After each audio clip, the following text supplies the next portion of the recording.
Risky behavior. The views and opinions expressed on this channel are solely those of the host and guest and are intended for entertainment and discussion purposes only. This channel does not promote bias, hatred, or discrimination of any kind. All questions posed and thoughts shared are part of a critical thinking exercise and are not meant to offend or judge any individual or group. We encourage respectful dialogue and love for all. Please remember to think critically and engage thoughtfully. We aim to foster a positive and inclusive community where everyone feels welcome. Thank you for being a part of Risky Behavior ENT. Risky behavior. Yo, what's up? How y'all doing? Welcome back to Risky Behavior ENT. I am your humble host, Mr. Diabolical himself. I got an interesting case today, man. Let me tell you, today's title is Mercy or Murder. Mercy or Murder, the Lorenz Kraus confession. And I'm hoping that I'm saying the names right. It's I guess this guy's like from his family's from Germany or something like that. And we're gonna this guy named Lorenz Kraus walked into a news station and confessed to killing both his parents. I have that interview in which he made the confession, and it's so funny. Well, I mean, the situation isn't funny. It's hilarious. Well, the part that's hilarious is that when he went into the news station to give this confession, he didn't mean to give a confession. He thought he could talk in a roundabout way about what occurred with his parents without confessing. I guess he thought he was smarter than the person who was interviewing him, and newsflash, he wasn't. He wasn't he wasn't smarter at all, and he talked himself into getting arrested, and it was hilarious. Let me I'm gonna go ahead and share my screen and get him up on the put his picture up, man. And it's funny when I heard about this story and then I seen him. You know how like you sometimes you see the story first, and then when you see the person, you like, yep, he did it. like, like, hell yeah, he did it. Man confesses in CBS station interview to killing, burying his parents in the backyard.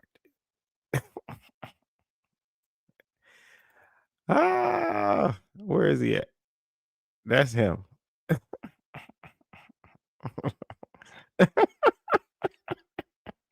This is him. Anybody walking around with a damn haircut like that, he guilty. He guilty. He's guilty. He's guilty. He's guilty. Yo, what up? What up? What up? I got my boy the Prince of Petty in the building, man. Let me know if you want to if you want to come up, man. I'm in our channel, so it's the same link unless you want me to paste it. Oh man. Let me know. Let me get this started. Yeah,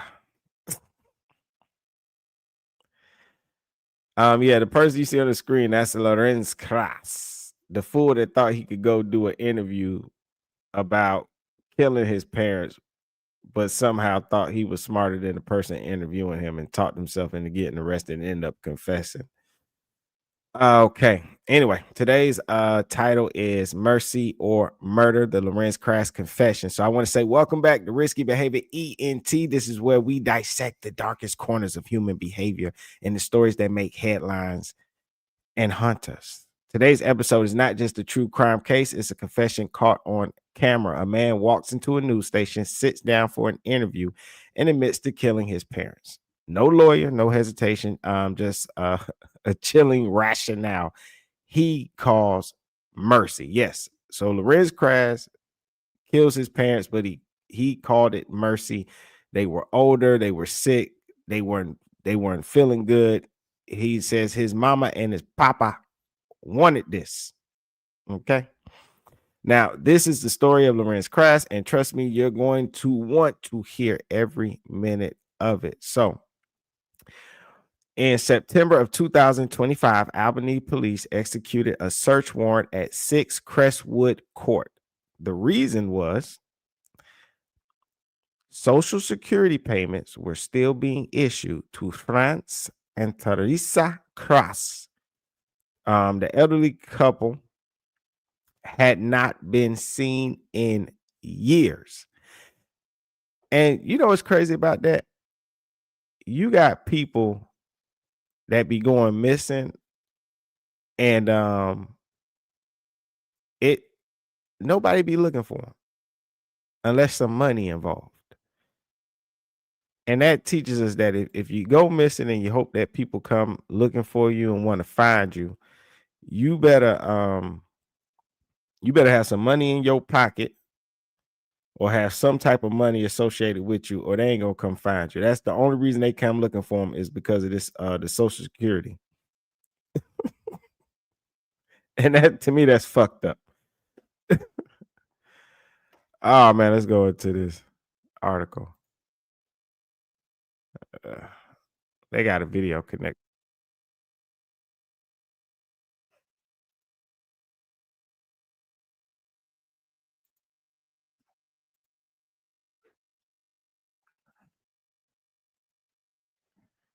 All right. Where's the audio at? Oh, About that. Well, you've just told us that Right. here we go. it was at your hand.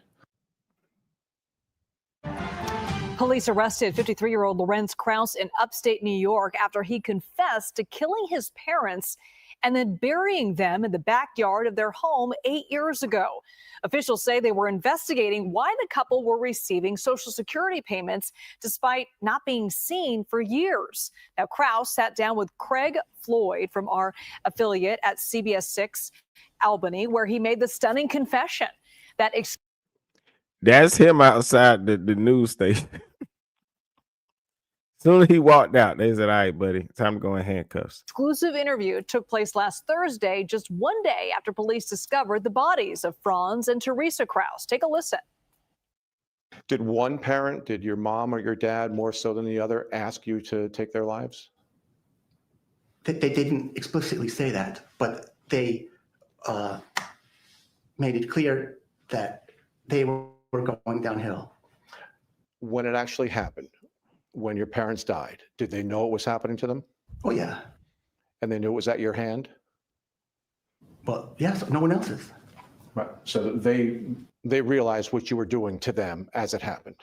Yes. They knew that this was it for them, that they were perishing at your hand. Yes. And it was so quick. How did you do it? Yeah, I can't talk about that. Well, you've just told us that Right. it was at your hand. Right. Were there drugs involved? Was No. there a suffocation? Was there? You suffocated them. You suffocated your parents. Yeah. That was the best way to take their lives, through suffocation. Basically, Which parent did you suffocate first? my father, and after he died, my mother put her head on his chest, and she was there for a few hours, and then I finished her.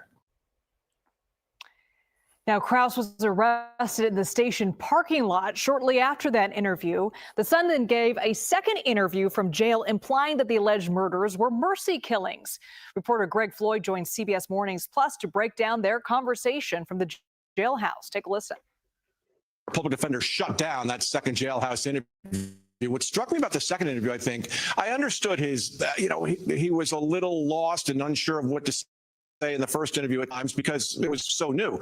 But now he's in jail. He has time to think. And he was in jail because I, in essence, talked to him the day before. I thought he would be much more reticent to talk, but he continued being willing to talk. It wasn't until a public defender who happened to be in the jail visiting area with another client saw what was happening, and it's the public defender's office that's representing him right now, tried to shut down the interview after one question. I asked Mr. Kraus, do you want to keep talking? And he said, sure. And but then after about 6 or 7 questions, the lawyer said, that's it. You're standing up. You're walking out with me right now. And that was the end of the interview. All right. All right, let's talk about your money now. Americans view. We want to talk about the money now. Get out of here. Trying to sneak that up on me. Close. Get off my screen, buddy. Anyway. All right. So that's the gist of it. Oh man. So we got Lorenz Kraus. He's 50 years old, and he told anchor Greg Floyd that he had killed his parents in 2017. He described the act as a duty, a way to end their suffering. He claimed they were aging, frail, and haunted by trauma from World War II. So this is the narrative that he's spinning, that he's taking into court. He did it as a duty, and I'm gonna play the interview he gave, because he was saying how like America need to change their laws and allow people to be able to do things like this. Okay, he said his father was nearly deaf, and had just had surgery. He said his mother had fallen while she was walking, and that's how he interpreted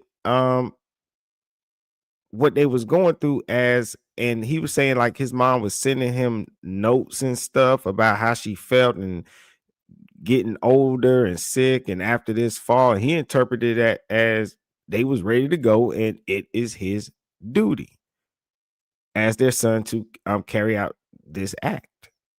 Okay. Let's go into this article. A man admitted during a television interview last week to killing his parents and burying them in the backyard of their upstate New York home 8 years ago. Then was arrested as he left the studio.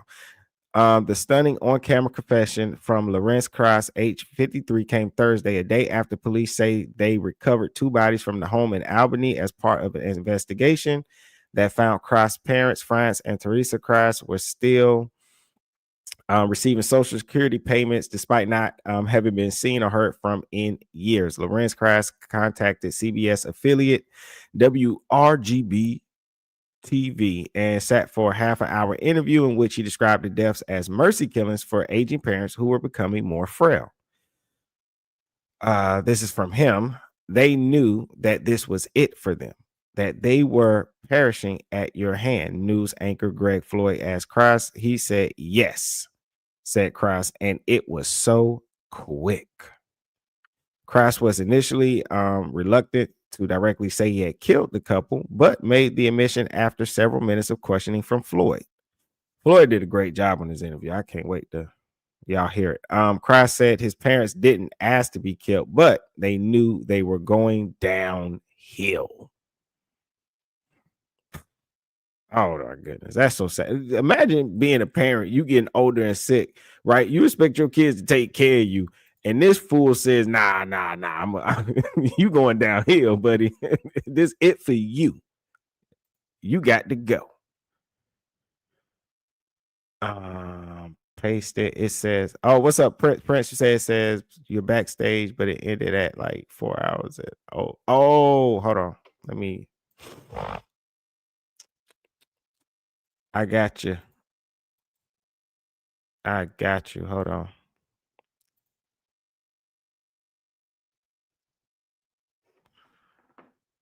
I'm trying to see.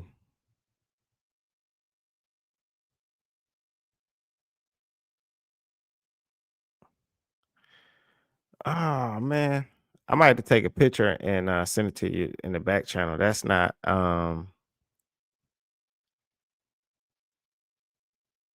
don't think that one is working, brother. Hold on so I can bring you up.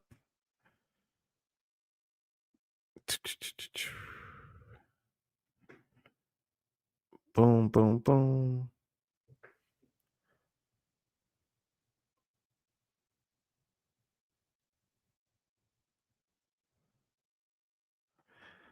Oh man, I don't know why this thing acting.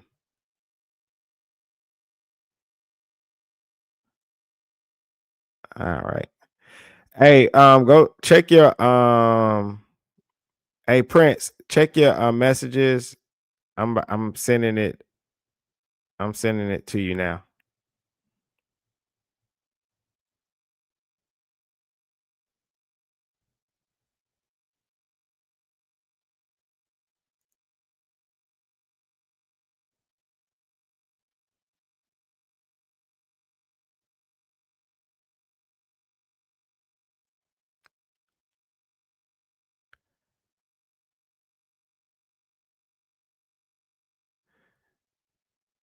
I don't know why this thing that link should have been good.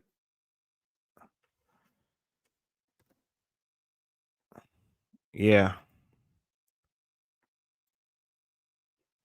Yo, what's up, Lauren? You said this is crazy. I watched this. Oh, you saw the interview? Yeah, that dude, he's insane. He's like he was like a little cuckoo bird just sitting there. Like you could tell he wasn't even on Earth. He was like in a whole nother different planet, different universe. It was insane. I don't know what's wrong with him. Like here it says, I did my duty to my parents, Kraus said in the interview. My concern was for their misery. My concern for their misery was paramount.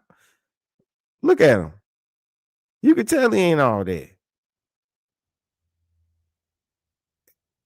Oh my God. That's crazy. It says he says Kraus said his mother had recently been injured from falling while crossing the road, and that his father could no longer drive after cataract surgery. Kraus, who did not mention his parents having any terminal illnesses, was arrested moments after he left the television studio and has been charged with 2 counts of murder and 2 counts of concealment of a human corpse. And I'm gonna go ahead and jump into that interview. Let me stop sharing that one. All right. I already got it up. Boom. Watching this interview was like painful too. I was like, this dude, he just do not know what he's saying. With us, we really appreciate it. We'll get to the statement, but first we want to talk about the more recent event, actually the prior events and now the more recent events. Take me back to the summer of 2017.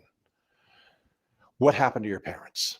My mother wrote me a note, which the police must have now, describing her walking across Whitehall Road. I'm not Whitehall, Wolf Road. And she fell down on her face. And she had, when I saw her a week or so later, yellow and green, black and blue marks from this. And she wrote that down. And that was a situation that became a problem, because when elderly start to fall down, the time comes that they started, beginning of the end. And my father also had cataract surgery, and he lost his vision to double vision, so he couldn't be he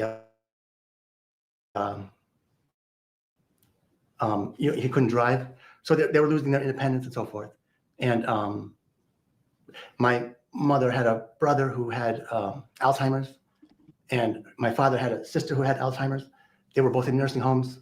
My mother had a second sister who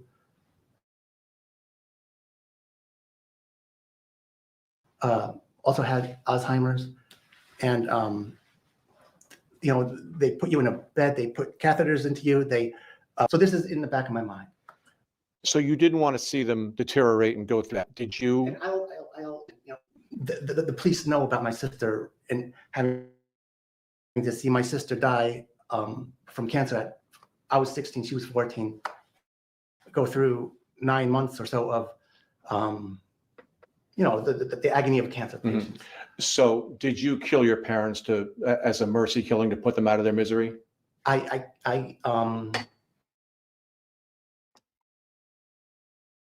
I'll leave that for the statement that I put on your website. The statement doesn't mention that. I know. does not mention that. Right, property. You buried them in the backyard of that house in Albany. Right. At what point did You see how they and Prince, I just emailed it to you. You see how he like walk him down. He's so slow. He get the information from him bit by bit by bit because he's just saying shit. You know, he talking about his sister and all these other things that got nothing to do with nothing. Dude, did you kill your parent?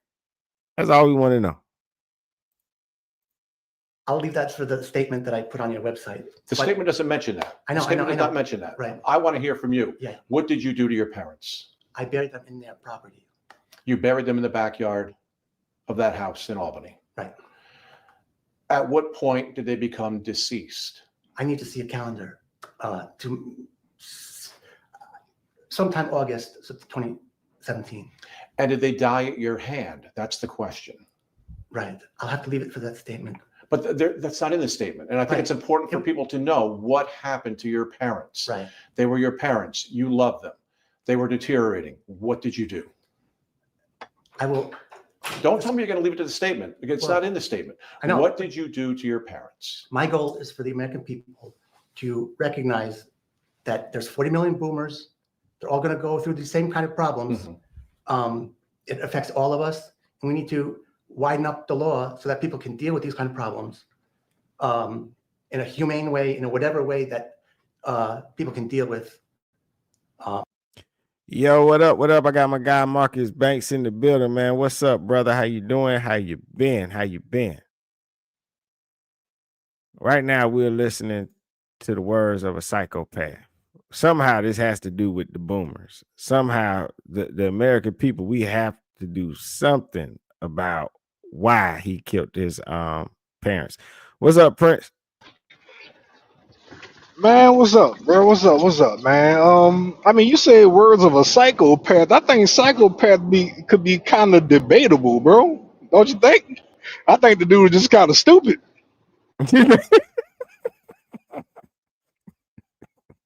He said, "Don't throw him on the psychopaths." I don't know what he is. I know. Yeah, he's the crazy. dude just. Well, yeah, he's definitely crazy. He's definitely crazy. Cause like, think about it, bro. And I put it in the chat. Say, bro, they could have got him for a multitude of things, like desecration of a corpse, because he buried him in the backyard. They could have got him for desecration of a corpse. They could have got him for illegal collection of government funds, which is a federal offense in and of itself. They could have got him for a multitude of things, but I guess they figured that that murder would probably put him down for the most time. I think he could have beat it though. I think he messed it up for himself. I think he ran his big mouth too much. Why would he write a statement to the news and then go in for an interview? Look, when people are old, I think that he could have easily proved that they were elderly and sickly. People sometimes die in their home, and like you say, he comes off very slow. I think he could have convinced them that, hey, maybe I didn't kill them, you know, but they died and I buried them on the property. And he's doing the whole, we're from, what is it, Germany or something?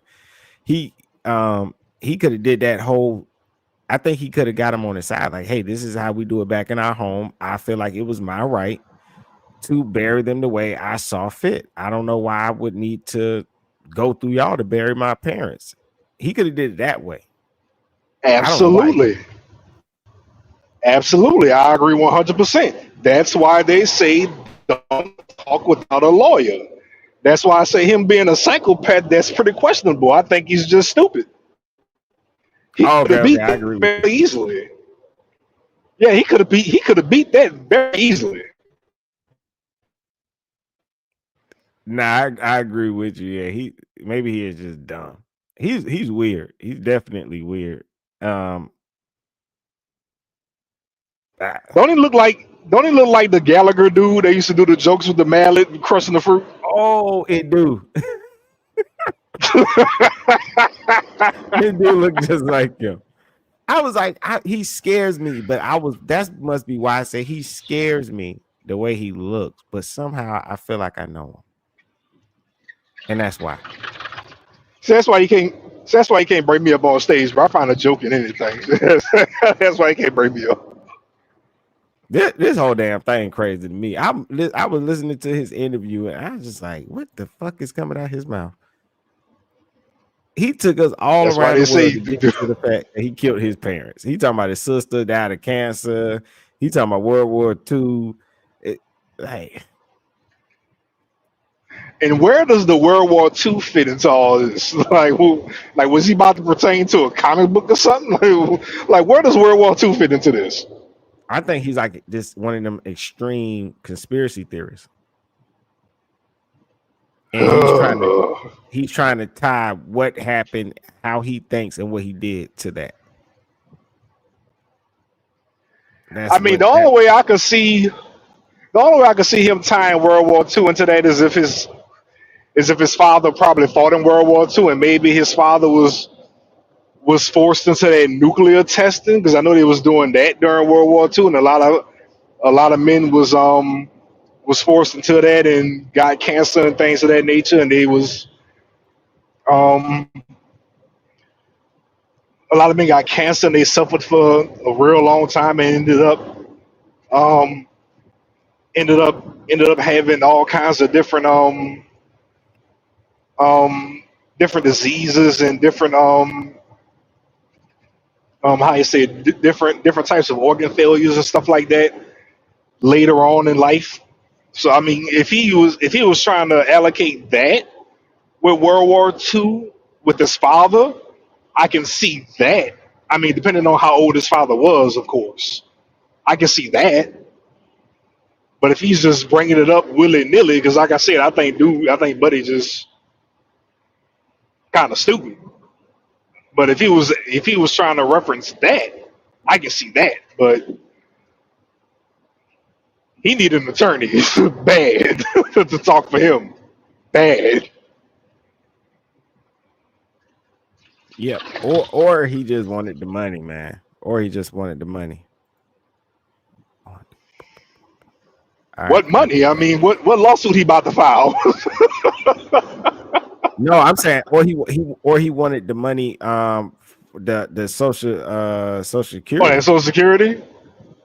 Yeah, I mean, I don't know how much that would be for two of them, and who knows what other money they may have had saved up or anything like that. I guess is that could be used by the prosecutor to say, I think the motive was money. Yeah, that can be an easy prosecution right there. That could be an easy reason for the prosecution. That's why I say he should have just shut up from the beginning. And I agree with your point where he could have just leaned on the values of where he's from and things like that, and just left it alone and let his attorney take it from there. But him taking these interviews and what have you, man, just shut up, bro. Just stop. Quit while you're ahead. Man, he too slow to do that, man. It's something really wrong with him. Something really wrong with him. That's why he's doing this, and that's why I say it's something wrong with him, and he's following this conspiracy theory tied to World War II and the American people, the boomers, and all this other crap. And I don't think he actually thinks he did anything wrong, and I think he feels like he has a leg to stand on. So. Well, that's the thing about people in mercy killings. They don't believe they did anything wrong. That's the whole point with that. Even with people when they pull the plug, so to speak, they don't believe they did anything wrong. I mean, you'll be hard pressed trying to get them to understand. Yeah. I mean, me and you did a whole live stream about the pregnant lady. Well, she had gave birth already, but we did a whole stream on that one.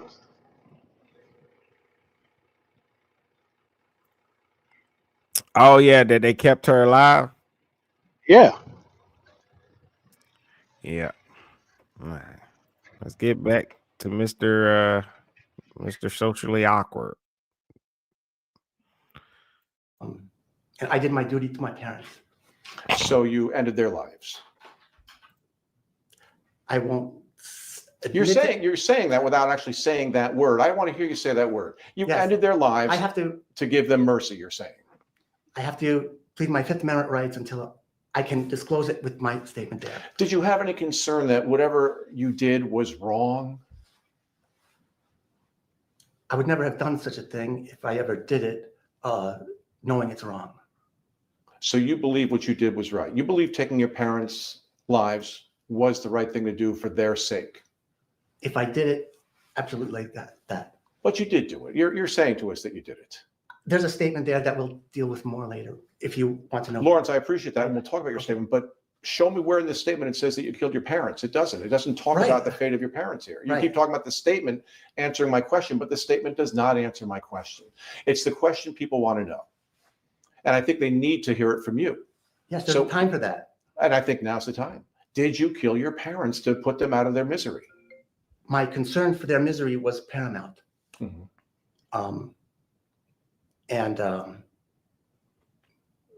It was a huge burden to have to face this coming up.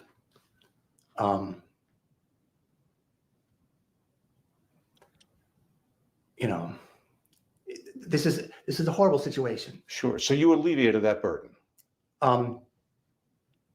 You're a good questioner. I have to protect my Fifth Amendment rights on this until the right time. I'm not an attorney. I'm Right. not an officer of the law. Oh. You know, you don't have to say that to me. Oh, yes, but I mean, whatever I say here is going to be held against me elsewhere. That's how slow he is. Why would one? Mind you, he went down there to do this.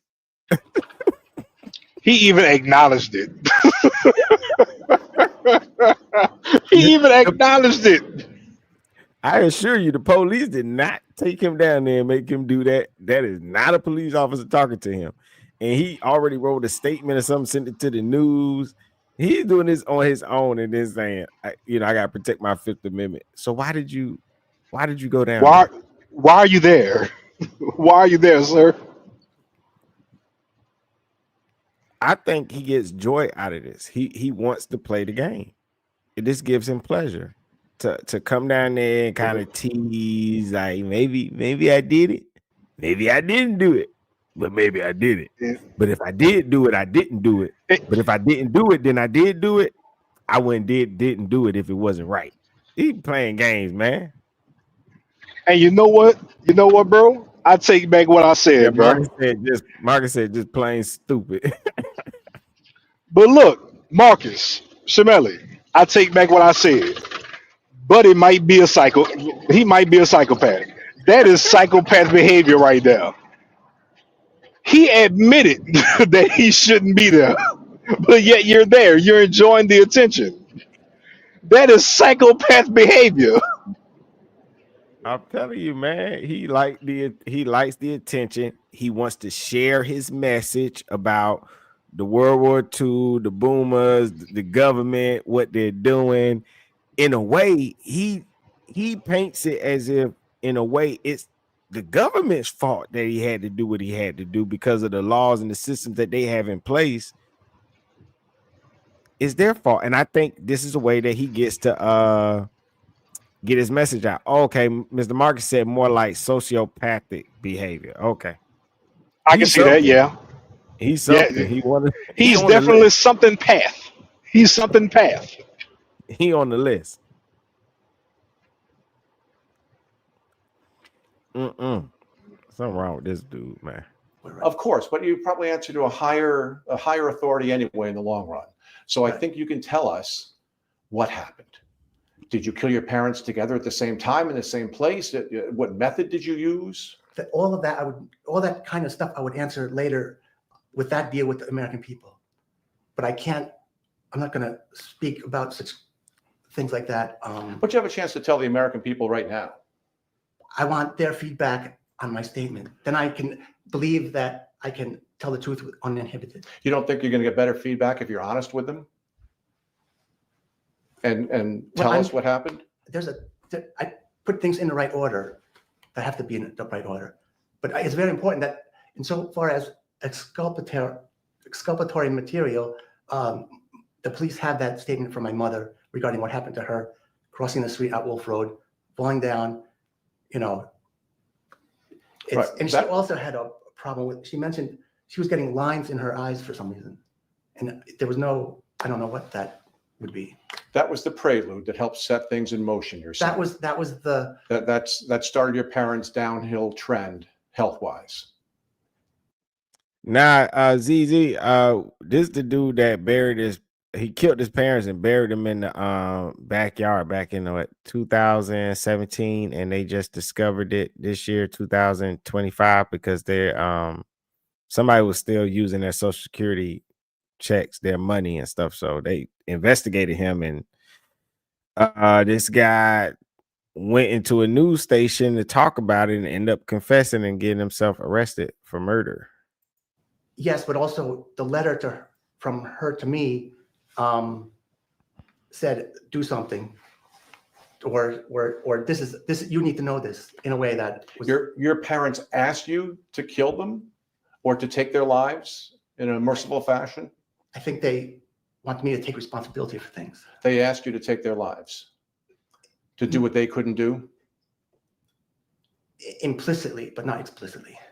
He said out his own mouth, they expected me to take responsibility for things. Yes, you jackass, help out around the house, take the trash out, sweep the floor, vacuum, move this couch over here for me, hand me the remote, get them food, cook for them, help bathe them or get somebody to bathe them if needed, not take responsibility to take their life. What is wrong with him? That is not what they mean. My mama failed and hurt herself, and so that's the end. Like, mama, that ain't never gonna heal. You might as well die. Well, we kind of came to the conclusion what was wrong with him. I think we kind of got that on lock right there. But him not seeing the issue with this, that's a completely different story. ZZ said, I knew right when I saw he was wearing shoes with no socks. I mean, just everything about him, his haircut, everything. Bro, buddy really looked like Gallagher. He do. Remember, Dave Chappelle did the skit where he was the black Gallagher. Yeah, the black Gallagher. Where he bust the watermelon and they had the dude in the crowd where he was looking up with his mouth open, pointing at his mouth because he wanted a watermelon. Yeah.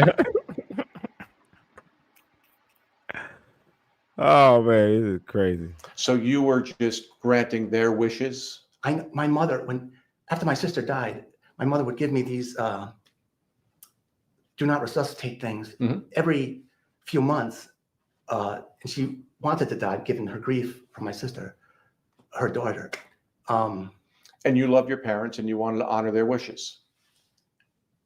There's something special about our family that we can somehow read each other's minds. And so being things explicit isn't necessarily, I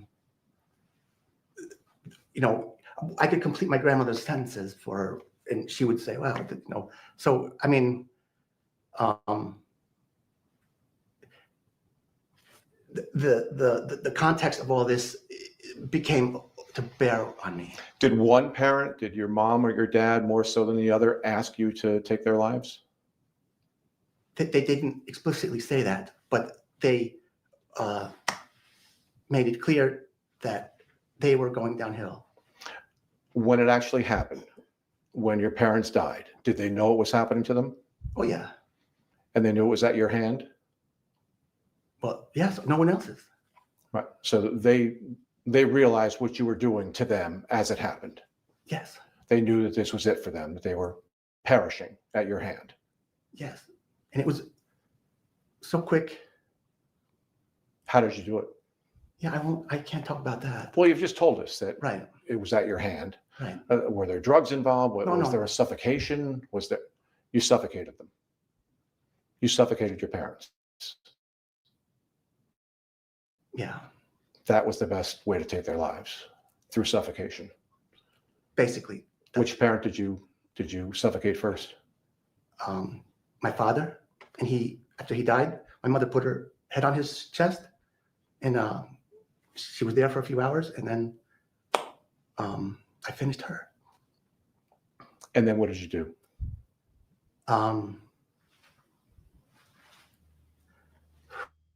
Did you bury them immediately? No. I didn't know what to do after that. I was thinking what to do. It took me several days to realize I can't do this, I can't do that. Just bury them on the property, and it was wide open sunlight. I remember my sister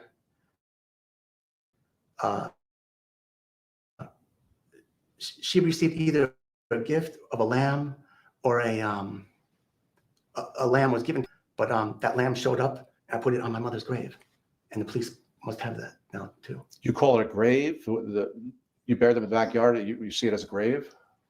Well, I bury them, and I put a thing around my mother's grave, and with and I planted a peach tree next to her, and I put that there. What did you think as you were doing it? As you were taking their lives? What was going through your head? Not thoughts, action. Make sure it's done, and not fool around, not make a mistake. But he is like totally disconnected. He said, wait a minute, you call it the grave? I don't know. He's like, yeah, man. Yeah, I put something around it. I did a peach tree and everything. I didn't have no thoughts, just action. I'm sure the police are going to say what an incompetent idiot I am on that. But we all saying you an idiot. It's not just the police. Did they both pass away peacefully? Did they struggle as you did it? I would say the last minute, no.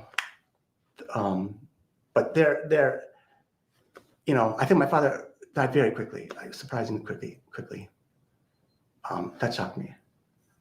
And then, the part with my mother, that went quickly too. Did you realize what you were doing, as righteous as you may have thought it was illegal? And oh yeah, you knew you were breaking the law. You knew you were. Well, that's what I'm saying. We have to squeeze the law to fit the humans, not us, the humans to fit the law. And we have 40 million boomers. They're all going to suffer a horrible death, typically. My mother always and think about how dangerous what he just said was. Imagine a world in which we make the law fit the humans.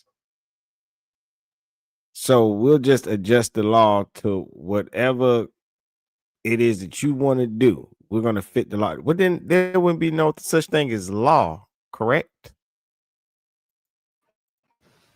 Absolutely. There will be no law. If somebody died in their home, yeah, you say absolutely be no law. Yeah, it wouldn't be no law. It'd be lawless. Yeah. So I don't. Yeah, literally. I would say he doesn't know what the purpose of law is when he makes a statement. A statement like that. Either that or he's ignoring what law is to, I guess, maybe fit his narrative. He's trying to mitigate what it was he did, and he's trying to fit the absence of law into his own mind. Yeah. Because think about how easy that would be. I get busted for robbing the bank. Man, it's messed up. They should change the law so you could just go in there and get money when you want to. Right. Oh, look. Here's a good one. I was dead scrolling on Instagram last night, and I saw this video where this lady was in Walmart. She was stealing, and the cops, of course, busted her. And the first thing came out her mouth? What? Y'all racist. Walmart racist. So Walmart racist because you got busted for stealing. So there's no so there shouldn't be any laws against stealing. So Walmart is dead wrong for calling the police on you for stealing. I know. So they're the wrong ones. Okay, okay. Because I'm black. You gonna call the police on me because I'm walking out with shit I ain't paid for. Okay. Yo. And when he said I that killed shit, my parents, buried them in the backyard for the last 7-8 years, and collected their government assistance. So y'all arrest me. and I'm sure What? when he said that shit about the law should bend to the humans, I'm pretty sure he was like he thought he said something crazy. He's like, yo, this gonna get him on my side. Like dude, that's stupid. Like, mind blown. Like, come on. Mind just blown. He like one of them. I need to do more research on this dude. He got to be like a sovereign citizen or something where he thinks he's going to be allowed to just drive. You know, you get pulled. Hey, man, you got a license? They sit behind the wheel. I'm not driving. I'm traveling. Okay.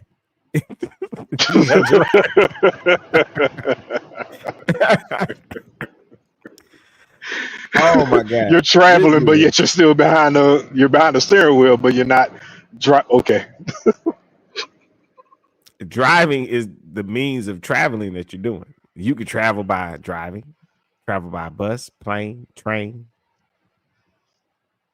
Some places they still have horse and buggies, but the means of traveling you're doing right now is driving, sir, and we need your driver's license. You could have traveled by a bicycle, and this wouldn't be you wouldn't be getting pulled over right now. And you wouldn't need insurance or any other things that's required. So yeah, it's great.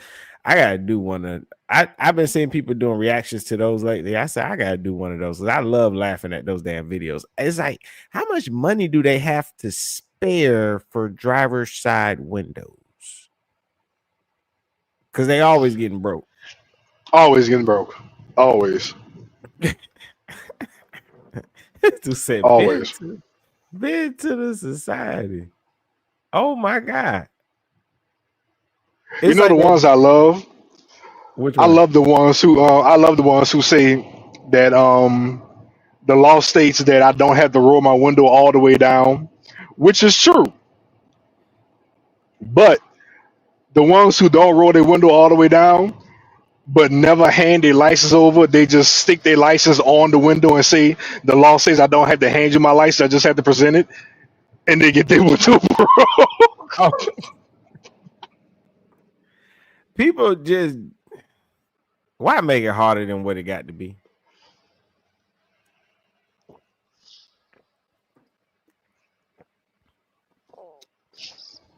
If you I love over, those. Like, bro, just hand over your license, bro. It's not rocket science. If you don't want to give them your license, just give them your license number. It's very easy. Yeah, it's like, dude, you pulled over. He got your tag and your information. Like, what is he gonna steal? Like, come on, like you being ridiculous for no reason. Like, it's dumb. Let me see. All right. I'm sorry. I had to keep pausing. He keeps saying dumb shit. It's funny. Like, and he's saying things that's just astronomically intelligent. Yeah, he think he's so profound, like philosophical. If you're watching the video, make sure that you thumbs up, like the video, share it, subscribe. Also you can subscribe to the Prince of Petty. I'll be making sure I put you in the description afterwards. You just type in the Prince of Petty on YouTube. I did just recently post a very sad video yesterday. Very, very touching. Oh yeah, I watched the other one. That one was terrible with the mom. Like, how the hell she keep getting custody? How do she keep getting to have kids? With the fractured skull and stuff. And then I didn't even realize till you said it that she's the reason he had a disability. He wasn't born with it. Yeah. Crazy, ain't it? Yeah, like, these people, man. More on that later.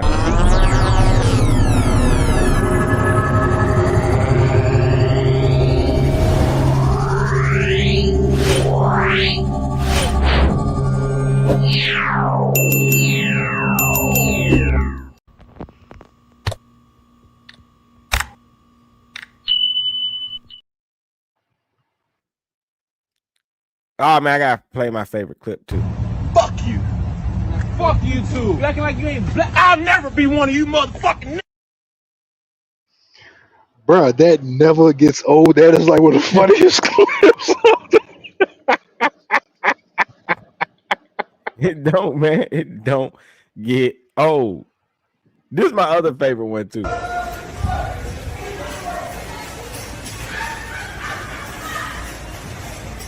The entitlement of these white people parking in these handicapped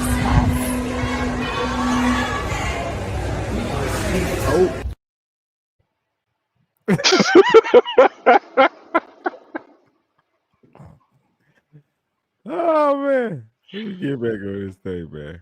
That's insane. Would say, great, the person died with their boots on, instead of going to a hospital and going through a meat processing factory kind of thing. Look, they were both children of World War II. My mother was born in 42. She was a toddler. She told me she would follow funerals behind the horse and wagon. This is the kind of world she grew up in. My father was at age 12 in a communist concentration camp for 3 years. So they had very serious lives, given, the globe, the genocidal British geopolitics, as I call it. And so they were not fooling around on things. They were serious people. When you were doing this, did you think about the financial ramifications, the fact that you would continue to take their government money? Once that happens, and what do you do? The government is pissed because I took the Social Security money and gave it to people who are starving in the Philippines. Okay, then, be angry about that. But the police know all the money that I have went to people to help them, thousands of dollars. I gave almost, not all of it away because there was still a lot left. But I gave away, I didn't play with the money, I gave it away. I didn't enrich myself. Does that justify what you did? No, but this is not a kill for money case, is important to say. It's I was helping people before that just fine. So it didn't, the issue of taking my parents' money for other purposes related to that doesn't fit. That's why the police, they had He was very helpful. He helped his parents to stop breathing, and then he helped himself to their money. So he's a very, very helpful guy. Very helpful, caring guy. Yeah, I was kind of. You talked about. I was getting ready to say that the interview kind of took a turn for the better, but then he messed it up when he said he sent the money to the Philippines. He kind of jacked it up right there. I don't know what he was talking about. Who knows what he did with that money? Yeah, being perfectly honest, I don't know what the hell he did with it. I mean, I ain't getting none of it, obviously. But there's homeless people and people in need where you are. I mean, I got a problem with our country sending money across seas. We got problems here that we need to worry about. Yeah, that's my thing. That's what lets you know that he's just doing this whole grandiose side. Oh, I sent it to the Philippines. People here is hungry. Like, what are you talking? Like, why would you just saying something? Right, exactly. If As if not, you trying to. ain't that a common saying anyway? People normally say, "Oh, I sent money to the Philippines." That's like a common saying. That shows it's an old saying, so people that's younger might not know, but that was a very common thing people would say. "Oh, I sent money to the Philippines." That's like something, and he's saying it because of his age. So I don't believe him. Right. 50 cents a day can feed this child. Yeah, this dude. Man, stop it, bro. Quit while you're quit while you're behind in this case. And the reporter just He Floyd. just eating it up. He's just looking at him. They said his name is Floyd. I like he must be Floyd Mayweather because he knocked his ass out in this damn interview. Like he thought he was gonna go in there and he just picked him apart. He doesn't even know that. Look at how he's looking at him. He's like, I got him opening right up. He just do not know. Yeah, this is a clear interview where the interviewee doesn't realize that the interviewer is laughing at him and not with him. Yeah. Yeah, man. I'm telling you, hilarious. Just broke him down. That doesn't fit. That's why the police, they had a theory going with which we talked about on Tuesday, and they wanted to try to say that this was taking their money to give away to other people, but it was that the other part is the primary situation. Someone called that blood money. Right, and I was giving it away. But it's still blood money. Well,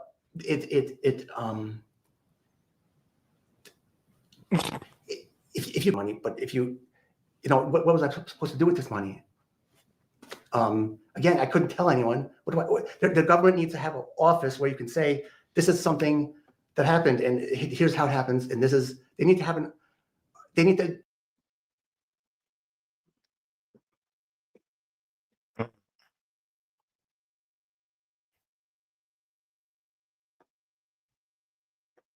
Let me rewind. Maybe I heard that wrong. Maybe I'm. Nah, you heard it right.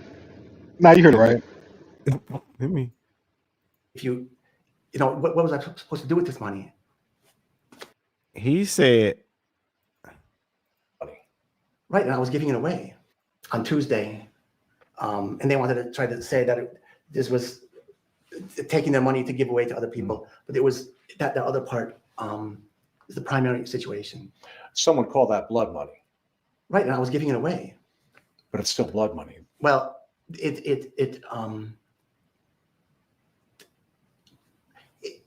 you kill to take somebody's money away, that's blood money. But if what was I? That's literally what he did. Whether it happened inadvertently or if it was on purpose, that's literally what you did. Money you obtain from someone's death at your hand. It's blood money. It's blood money. Now watch this next thing he say. He said, "What am I supposed to do with this money?" Again, I couldn't tell anyone. The government needs to have an office where you can say this is something that happened, and here's how it happens, and this is. The government does have an office like that. Do you know what it's called?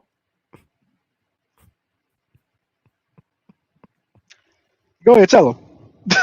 Go ahead, tell him. 2 names. Most popular. It's called an It's 3 letters. Or a detective office. That's what it's called. A police station. Oh, I thought you were going.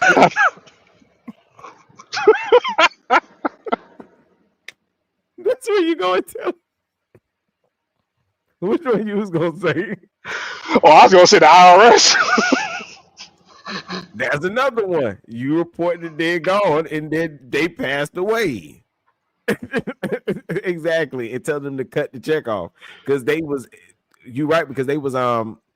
investigating him for that money, and it just led to a murder case. But for him to say there was no place to go and tell nobody, yes, it was. So Look, there you go. You got 3 places you could have went. and apparently it is a 4th place because he's in the news station telling his story. What you talking about? There's no place you can go. Yeah, it is. Yeah, it is. And apparently you can do it at fire stations. Is like a one-stop shop for all this too. You can go down to the fire station, they'll escort you and get you down there safely to where you need to go to the right people. Yeah.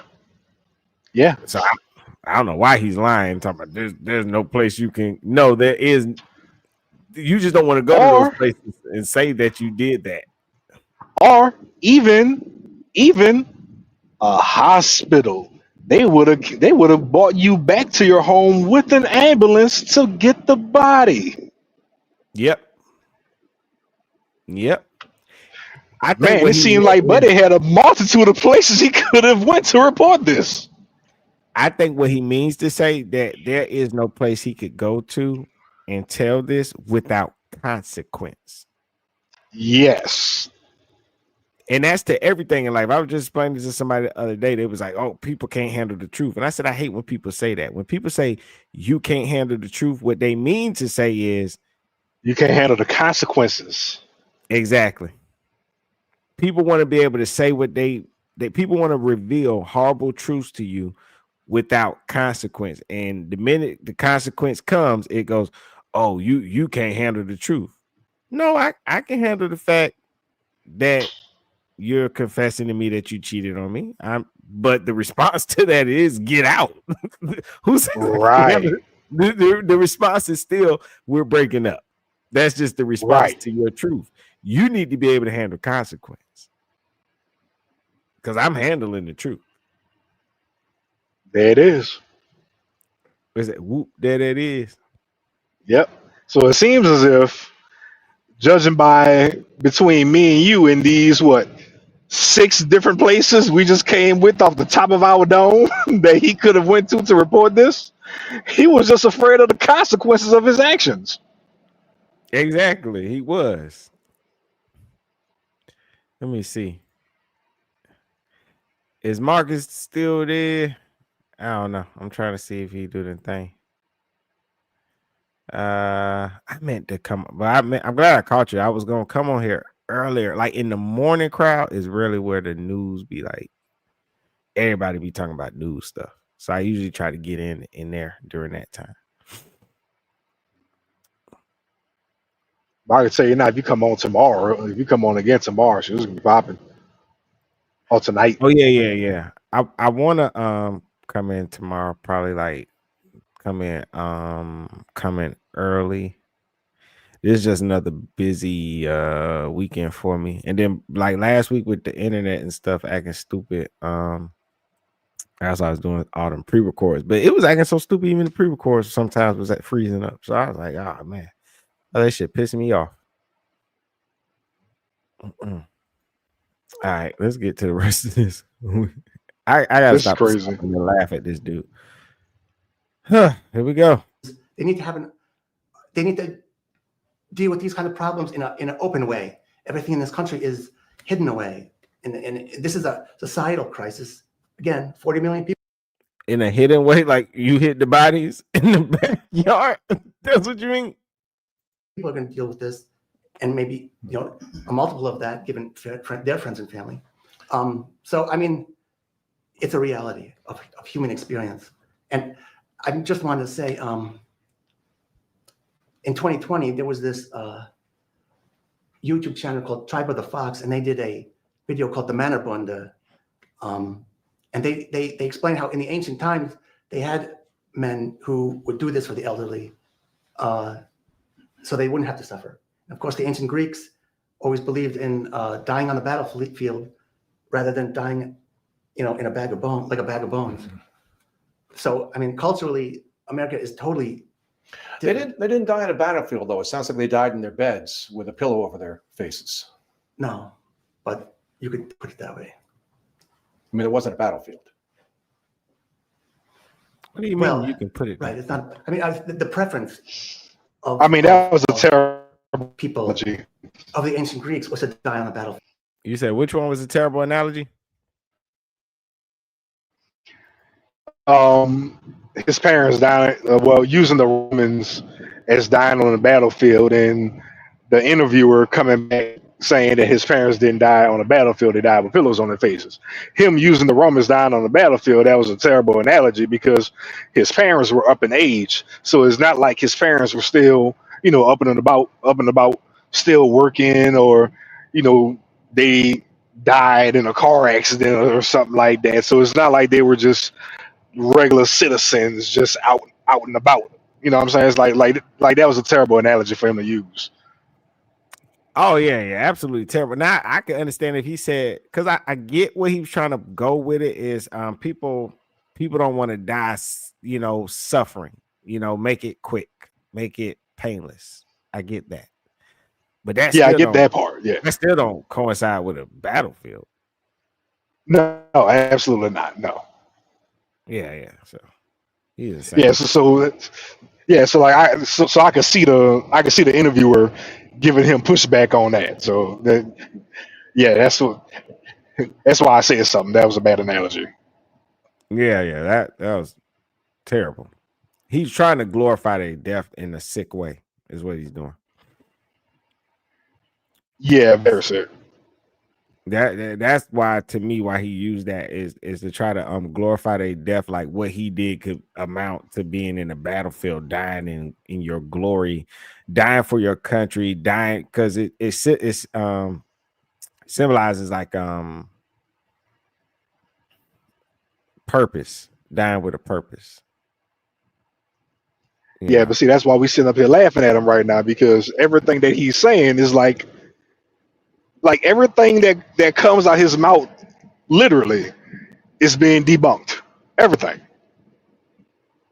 Yep, whether it's us, in real time. Whether it's us or if it's the interviewer, everything he says is being destroyed in real time.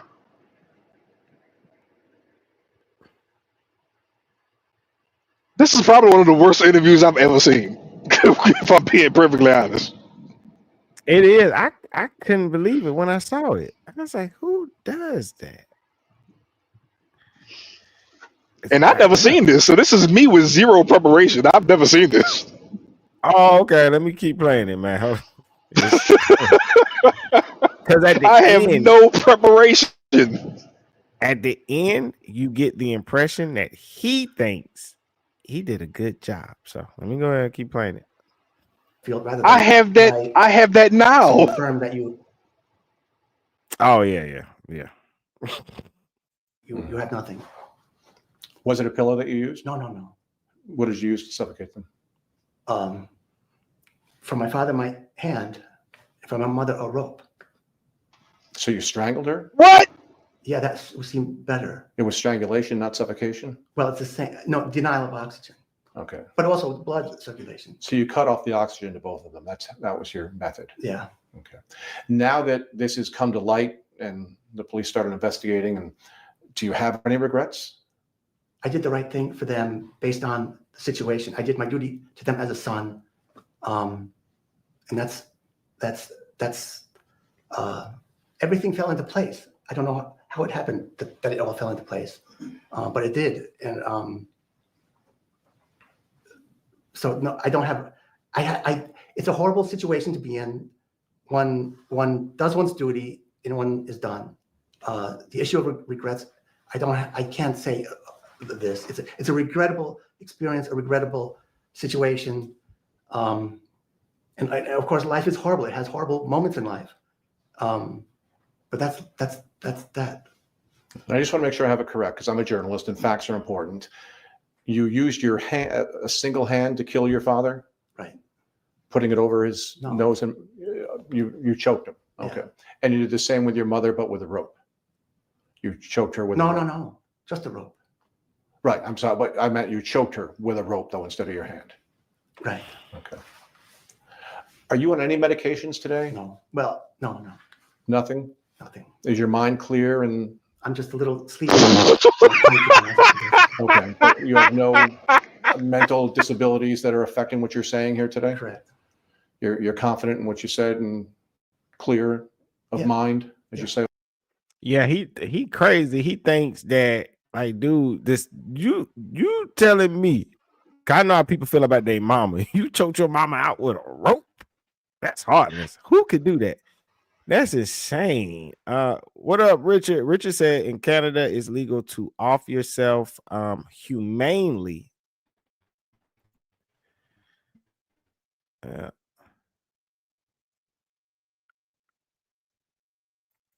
Yeah. Oh, you said you already saw this. Yeah, this thing was it was crazy. But I don't know. Do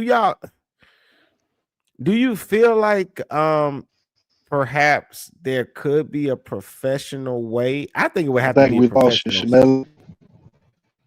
Huh? What'd you say?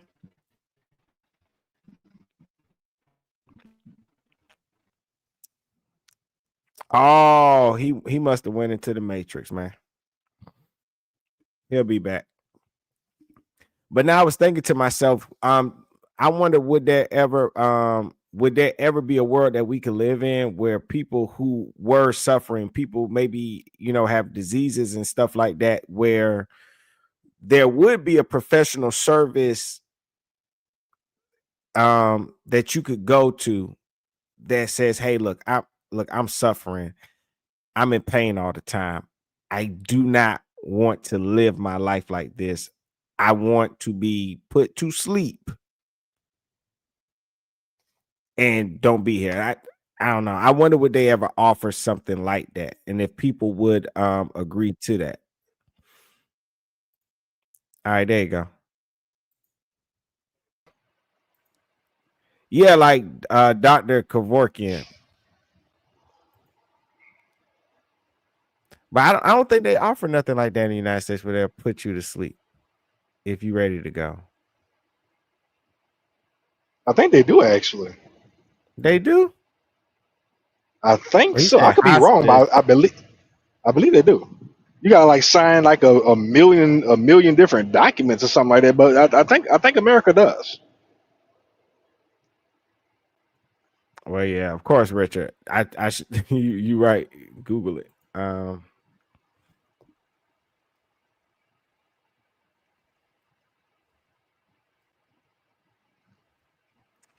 Bro, while you Googling that, man, I bust out laughing. Your buddy asked dude if he was medicated and Oh yeah, he didn't catch that dig. He was being funny with it. He didn't even catch it.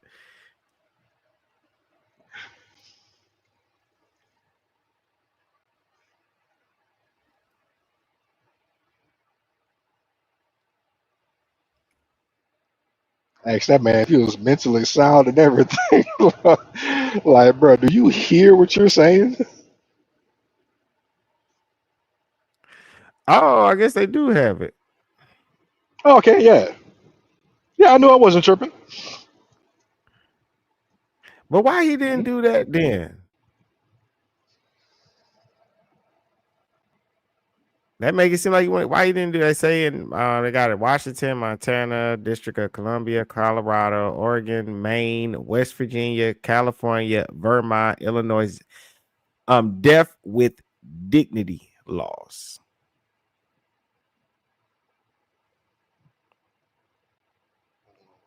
Yeah. Now I didn't know the name of the law, so I appreciate that. Death with dignity. Okay.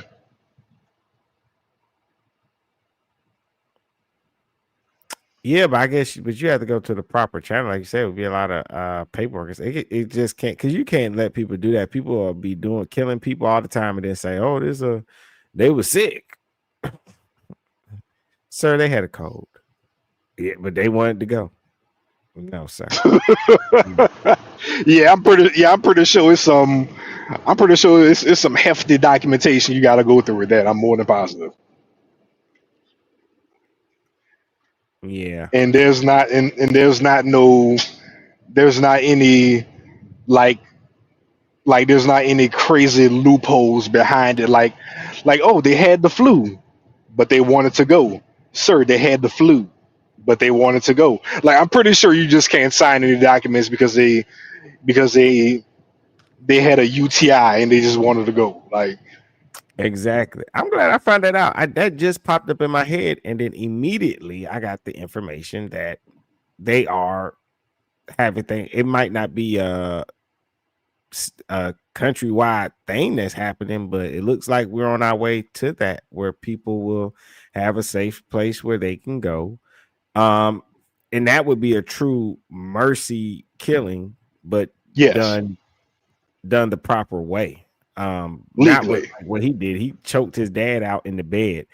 Like when he described, like he said, he said he choked and killed his father, and he said his mom laid on his chest, and he said she just lay there for hours, and then he comes back in and strangles her with a rope. So yeah, Richard said they didn't want to die. I don't think they wanted to die, and then Richard said no socks is the real crime. I think we all got something against people who don't wear socks, because we've all noticed that. That was like the first thing we all noticed. Why are they not Bro, wearing socks? you took the words out of my mouth with that one, bro. Like everybody noticed that. Is that a phobia? Something? I wonder, a fear of people not wearing socks. It gotta be, because I hate it too. I don't know, like you can be the cleanest person in the world. Like you can take a dozen baths a day. Just in my mind, with no socks on, and you take your feet out them shoes, bro. I'm just like I just think your feet cheesy for some reason. I don't know why.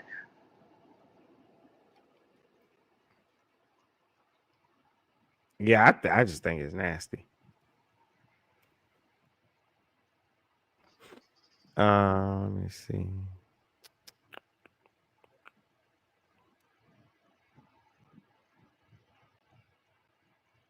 I don't know. They got podophobia, but that's a fear of all feet, a fear of all feet, even your own. Cool. If it's not, I'm gonna create it. All you gotta do is go at the etymology, do all that, and then you can put it together, and boom, you got a phobia. A fear of shoes with no socks. Create it. Watch. That's insane. All right, back to the interview. All this? Yeah. Okay. I would appreciate. I hope that you could put this on YouTube, the whole thing. I'm sure we'll put this on. Oh, it's going on YouTube. And are you ready to face the consequences now with the police and the authorities? Yes, but I would like the American people to also read my statement so that everybody can have something to appeal to on this. I know my statement is you know, I'm not really concerned about the police or the courts or anything. There's something much bigger in life, and we have to deal with the big things in life. Okay. But again, just to be certain, in 2017, you took your father's life. Correct. And then moments later, or a short time later, you took your mother's life on that same day. Right. Well, see, that's the thing. It was late at night, and it was like late evening on one day into early morning next. Okay. So within hours of each other. Right. What did you do between the taking of your father's life and the taking of your mother's life? I'm trying to remember, because there was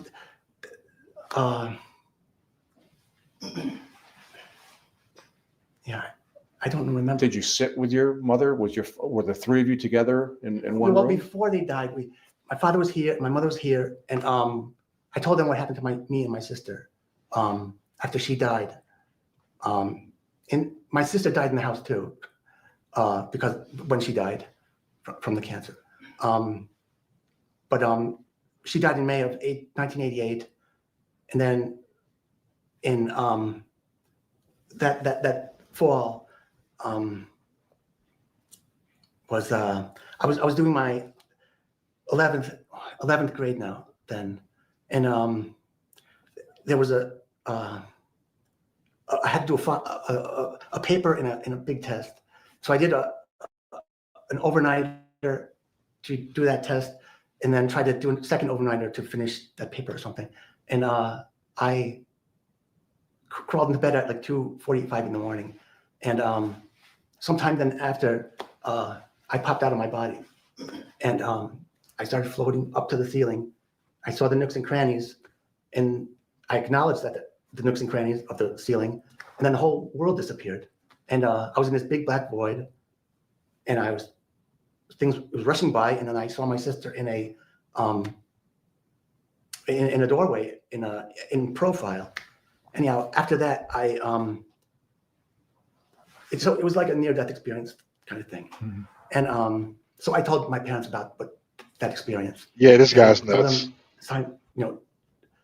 them, go find Rosa. My sister's name was Rosa. And so I wonder was there some trauma for that? Because Richard, you right. You said don't even cuff around this guy. He'll put you out your misery. I wonder, does he have something with the sickness? Because he just felt like his parents got old. He says, "Oh, my mom fell crossing the street," and he says, "Oh, they were." He said they were going downhill. Like, what are you talking? Like, your parents get sick, you take care of them, man. You don't kill them and say it's over with. Like, ugh. my father just died quickly, so quickly. And I told him, find Rosa. And that's that. And then again, just take me through after your mother died, how long was it before you buried them? Approximately. Like 2 or 3 days, actually. So your parents' deceased bodies were in your house with you for 2 or 3 days. Right. And then you decided to Oh, do hell something no. to cover up your crimes or to properly bury them and send them on their way. Right. I mean, I needed to. Yeah. I mean, basically, I had to bury them. Was the burial to cover up your crime? You didn't want to be found out. Right. Of course. I mean, what to do? So again, the thing to do just occurred to me. Oh, she can fit here and he can fit there, and then just do it, and it was done. And that's that. Have you lived with fear of being found out all these years?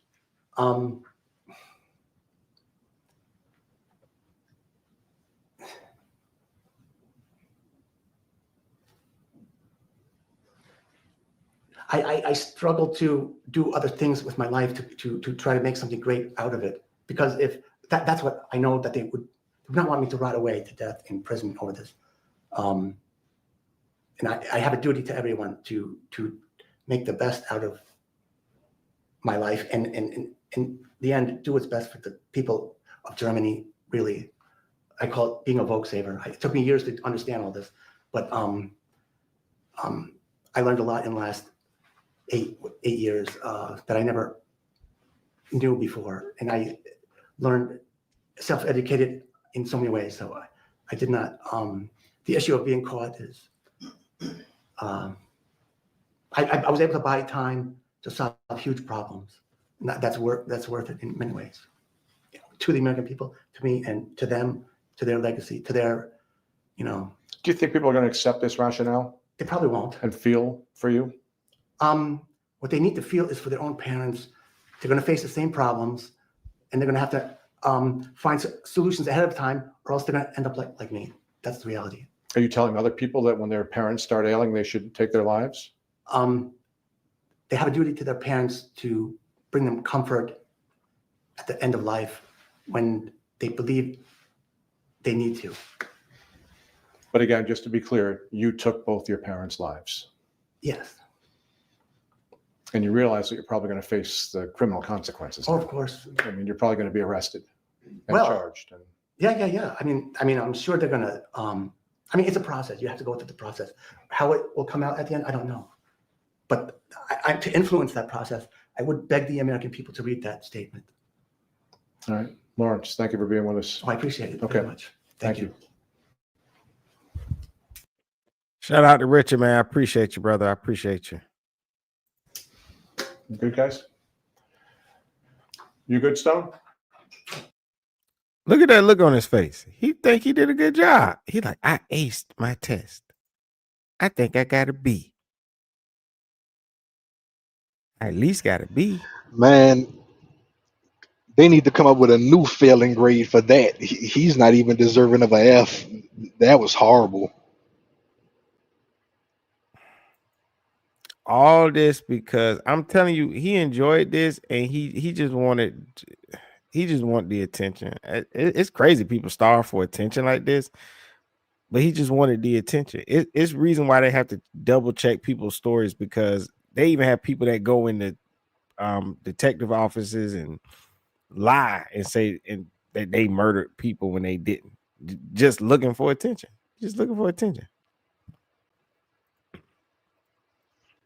Trying to be the next famous mass murderer or something like that. Yeah, man, it's insane. Trying to get their life some kind of meaning. Oh, he about to ask him some more stuff too. Huh? I think we covered all the bases. Yeah. Is there anything else you want to say? Why did you write that manifesto? What? I'm calling it a manifesto. What would you call it? A statement to the American people. Is that what I wrote? That's what you wrote down? I wrote statement to the public. Because you said that. Yeah. You said that to me. Right. Yeah.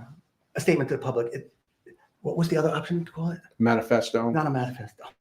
Just a statement to the public. And I did look that up. I don't think they released it yet. It's a 2-page statement that he wrote and sent to the news stations, man. Oh man, thank you. I appreciate that, Richard, man. Appreciate you for real. I'm trying, man. I'm doing my best.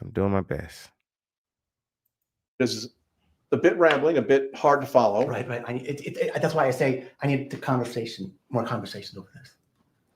But do you think people are going to want to talk about this or the fact that you took your parents' lives? Right, they're going to talk about that. That's what they want to know. It's just reality. So I mean, they'll, it's a horrible situation to be in. Many other people are going to face it. But are other people going to take the same actions you took? Probably not, because they don't have the same kind of sense of duty to their parents as I did. Duty is I owe it to you to do it, as opposed to right and wrong, the law, etc. These are different ways of being. And of course, the law in this country does not allow for this way of being. But are you truly confident that's what your parents wanted? I know my parents are harsh in certain situations. And if my mother could see where she was going, she would never want that. But you said they didn't expressly ask to be killed. Right. Are you sure you did what they wanted to be done? I think that they would have increasingly would have wanted me to help them if their situation got any worse. So that day in what you think was August of 2017, what made that day the day? I think it was a colder evening and the windows were closed. So it was not it was just no noise or something like that. So you were safe from detection? Right, of course. Because it was a summer, right? It's usually hot and windows are open, but it was kind of cold that period. So because it was a little chillier that night, you decided to take your parents' lives. That note she gave me was sometime in May or June, I think. When she said she fell, it was May or June or something like that. So this has been, my father already told me he has double vision. He had a hearing aid. He couldn't hear anymore. His eyes were going. He couldn't drive. My mother, I knew, was not using her turn signals properly. So they were losing their independence and even awareness of the. This guy says she ain't using her turn signals properly.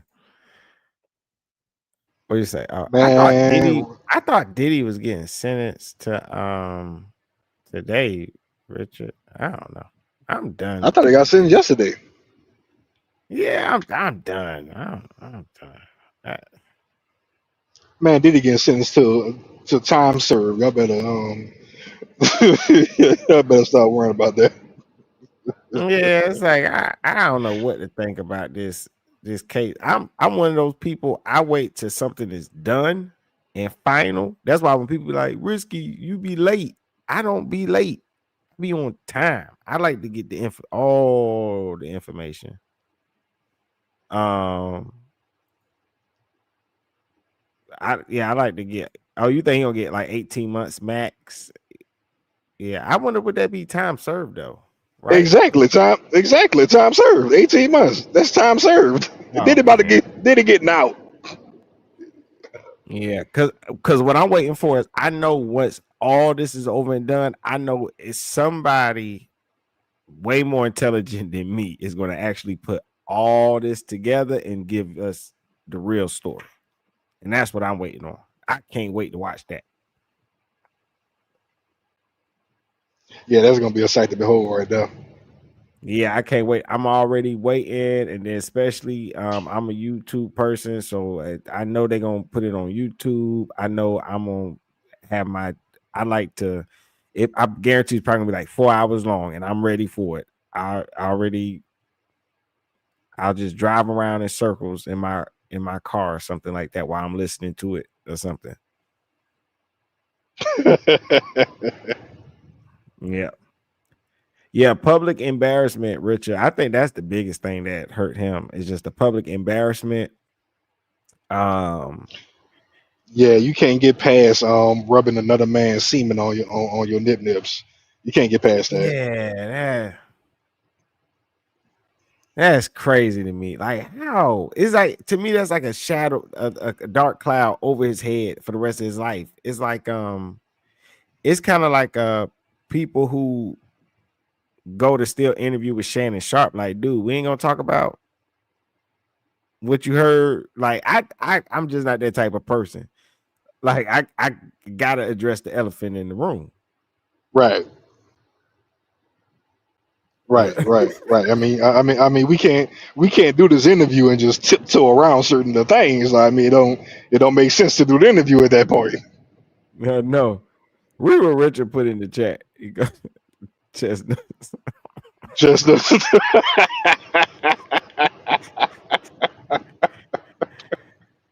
like, yo, the stuff they were talking, like, it was really embarrassing stuff. That is like, dude, you was rubbing another man's stuff on your chest. I don't know how you gonna get. I don't know how you gonna live that one down. That's embarrassing. I think it's embarrassing to his sons. I think it's embarrassing to everybody. His daughters. I think it's just embarrassing. World because of breakdown. Most people, I think I'm safe in saying, would not take their parents' life because they couldn't use their turn signals properly. That's a very good point. But again, it's not just that. It's one marker of decline. And again, she had a brother and a sister who were going through Alzheimer's. By then, one died, and her brother was going to die, and maybe 2 years later. And he was. You didn't lock your door when you came inside, Mama. Your health declined. I gotta kill you. I know exactly. He just saying stuff. He's talking about the brother over here died, and then her brother. I think he died. He died 2 years later, and then the dog. The dog was around. The dog was coughing on her too, and she complained that the dog coughed, and some of the dog saliva got on her shoe, and she was so elderly she could not wipe it off her shoe, so she sat around about 2 weeks with that on her shoe. And I have a sense of duty that I had to take her out. She wanted to go. Daddy, your back is being so messed up to the point where you can't bend down to tie your shoes. It's about time we take you out, bro. I know. Shout out Bill Shaw says Diddy gonna get probation. This dude here will make him so crazy. He's discussing killing his parents as if you asked him how was his trip to the grocery store. His tone, the way he talked, the way he looked, like you would think you asked him his favorite restaurants to eat at. Like, He ain't even moved or anything by what he did. He's not. Like he's literally not even bothered by this. Like it's really crazy. Well, I mean, clearly he's crazy, but the situation itself, him talking about it as if it's nothing, bro, it's crazy. Man. And the other aunt of mine was I think even in an even worse situation because of Alzheimer's. But I never visited her because I mean women tend to want to be remembered for their beauty when they're young. So I didn't visit her for that reason, but I also never knew enough to visit where she was or anything like that. But again, you feel like it was your role to, I mean, some might call it playing God, deciding on their lives. It was fair for you to do that? If the decision is going to be made, it's going to be a playing God decision. And truly, we lived through this COVID thing. Cuomo is, there's probable cause to arrest Andrew Cuomo for thousands of deaths because it's on the record that he sent people into nursing homes for a certain reason, and there was reports that people died as a consequence. So that's probable cause. But Andrew Cuomo did not put his hand around Right. someone's neck. But Andrew Cuomo did not put a rope around someone's neck. That he would be culpable of criminally negligent homicide. I think that's So what are you guilty of? Are you guilty of murder? You could say age-related homicide or something like that, but it's not in the law. But it should be. Somehow it should be. Do you say age-related homicide? If it's accepted at some point. Yeah, but he meant it in a way that it should be in the law that if he kills his parents because of their age, then he gets away with it. That's how he meant it. So it wouldn't be called an age-related homicide. You still get in trouble for that, the way he said it. Right. So once again, just like we touched on earlier, once again, we're just making up laws. Yeah, he wants the law to fit like him personally. Like he wants the law to shape and bend to him. So if he stole a car and got caught, he's like, man, they should have a law that says it's okay to take the car. The doors was unlocked and the keys was in the ignition, and I needed to go. I needed to go. I needed to go to the store. I took the car. Yeah. Okay. Yeah. 40 million people don't want it to be accepted. This will blow over. And I'm willing to make restitution to the family. That's why I mentioned that other type of legal system. And Lawrence, this is not going to blow over. I know. You killed your parents. There is that situation, but to me, it's not very important. It's politics is subject to change. Everything is negotiable. Donald Trump has proven that everything is negotiable in this country. And if you have a good idea and you can help people, you can get a better outcome. Did you ever kill anyone else? No way. Did you ever commit physical harm to anyone else? No. This was it. Just Right. Your mother and your father. Yep. No one else in your family ever suffered at your hand? No. Okay. Just wanted to check. Yeah. All right. Thank you, Lawrence. Lawrence, can I ask you a question? One of the neighbors told us on the scene that your parents were under the impression that you were going to take them on a trip. Did you tell them that you were going to take them on a trip before you killed them? No, but I asked my mother if she wanted to go with me for a ride to Grafton Park. We'd like to go there. I think they told people that they were possibly moving to Germany. That's what I said. You said that? Yeah. You said that to people, not your parents. Right. So that was people ask me, where are my parents? I tell them, because my mother's from Germany, and my father was born in Yugoslavia, and then after they could escape communism, they went to Germany, and then my father came to this country, and then my mother in the 50s. But there were neighbors who said that they had been told by your parents, oh, we think we're going to move to Germany. Are they mistaken? Are the neighbors remembering that incorrectly? Or could your parents have said that? They could have said that. Could they have known something was coming? Possibly.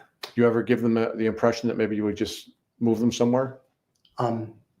No. No. Okay. That's news to me, to be honest. Okay. All right. I think we're done. Okay. Thank you, Lawrence. I appreciate it very much. Thank you for talking to us. Let's see. Oh, you talking about the part where he said about Trump? Oh, well, yeah. When he said that, do you think he was just being like a smart ass when he said it? Because sometimes, like, it's like sometimes he act like he crazy, but then he'll say something like he snapped out of it. Yeah, I think he was just trying to be a smart ass. Let me see. Lawrence. I appreciate it very much. Thank you for talking to us. Are the neighbors remembering that incorrectly, or could your parents have said that? They could have said that. Could they have Was known it something was before or coming? after that? It was before that, right?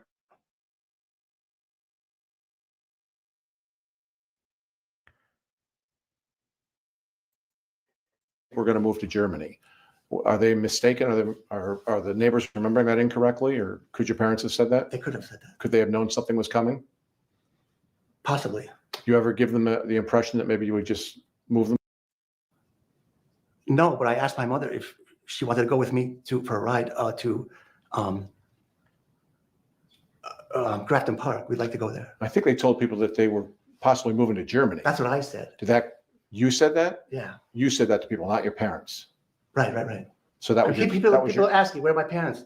I tell them, because my mother's from Germany, and my father was born in Yugoslavia, and then after they could escape communism, they went to Germany, and then my father came to this country, and then my mother in the 50s. But there were neighbors who said that they had been told by your parents, oh, we think we're going to move to Germany. Are they mistaken? Are the neighbors remembering that incorrectly, or could your parents have said that? They could have said that. Could they have known something was coming? Possibly. You ever give them the impression that maybe you would just move them somewhere? No. No. Okay. That's news to me, to be honest. Okay. All right. I think we're done. Okay. Thank you, Lawrence. I appreciate it very much. Thank you for talking to us. But Richard, Born in Yugoslavia. he definitely, and maybe it will be, and maybe if it's accepted at some point, because there's 40 million people, they'll want it to be accepted. This will blow over, and I'm willing to make restitution to the family. That's why I mentioned that other type of legal system. And Lawrence, this is not going to blow over. I know you killed your parents. There is that situation, but to me, it's not very important. It's politics is subject to change.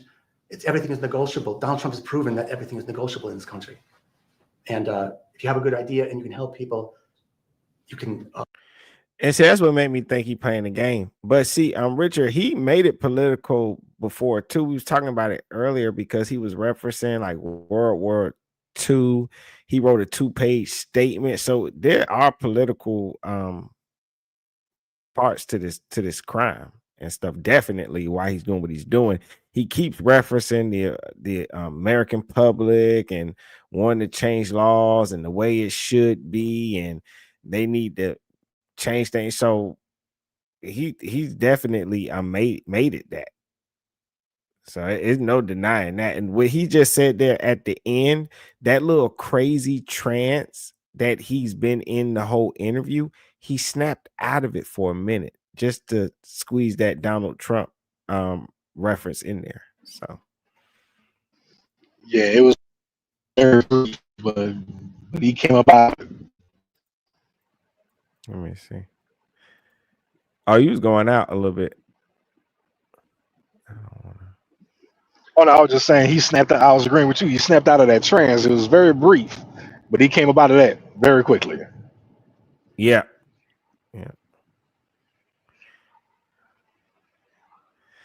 All righty. Let me get into this one.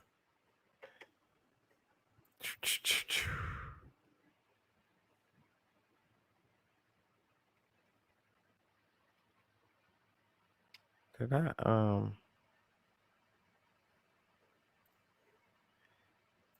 And so the timeline of events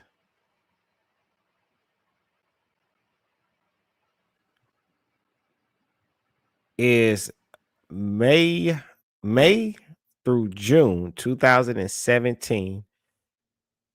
Kraus receives a note from his mother about her fall.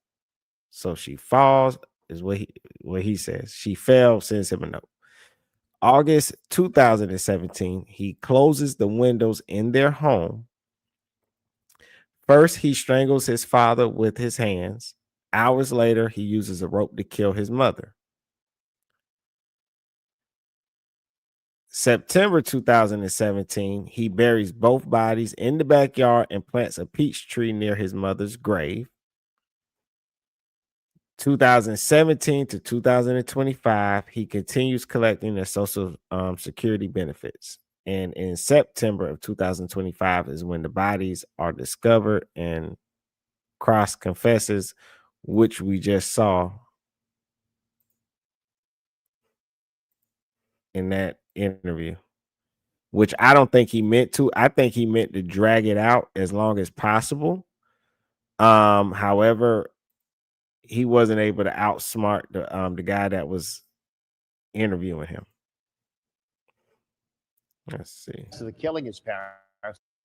Grand jury indicting Lorenz Kraus in connection with the 2017 homicide of his parents. Case against him now going to county court. You may recall Kraus confessed to the killing his parents in a television interview just last week after a Social Security investigation unveiled human remains buried in the backyard of his parents' home on Crestwood Court in Albany. He was arraigned in city court Friday, where he pled not guilty to 2 counts of second-degree murder and concealment of a human corpse. He's expected to be arraigned in county court on the grand jury indictment. That will happen in the next few days. Meanwhile, community is holding a vigil tomorrow on Crestwood Court to honor the victims. Teresia and Franz Kraus, organizers, say they plan to light candles and walk down the street, then do a prayer service in front of their home. The vigil is scheduled to start at 7 p.m.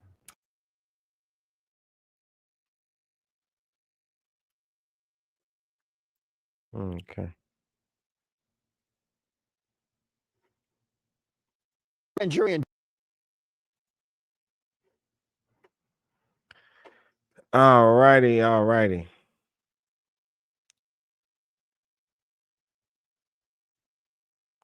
So how they got to the bodies was he was being investigated for the social security is what he was being investigated for.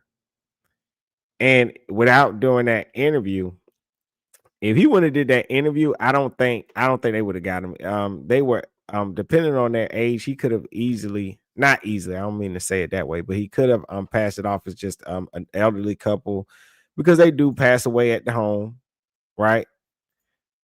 And he could have said, well, hey, they passed away at the home, and I felt like it was my right because of our country, our people, our culture, where we're from, that I buried them in the backyard. But that's not what he did. He chose to go do this interview. I think he's into some type of conspiracy theory, and this is how he's getting his message out. He's being investigated for Social Security fraud, and for some reason, he felt the need to also draft they called it a manifesto. He just says it's a statement. He wants them to put it out. The news outlets haven't put out that statement yet, but he wants them to put it out to the American public so that they can read it. So I think he's just doing this for attention, to get whatever he believes in. He wants to get it out there, and it's important to him. So he doesn't mind throwing himself under the bus. So he was originally being investigated for fraud, not the murder. Yeah. Okay, so we both were right. He's some type of path. He's on that spectrum, and I was right as well. He's stupid. Yeah.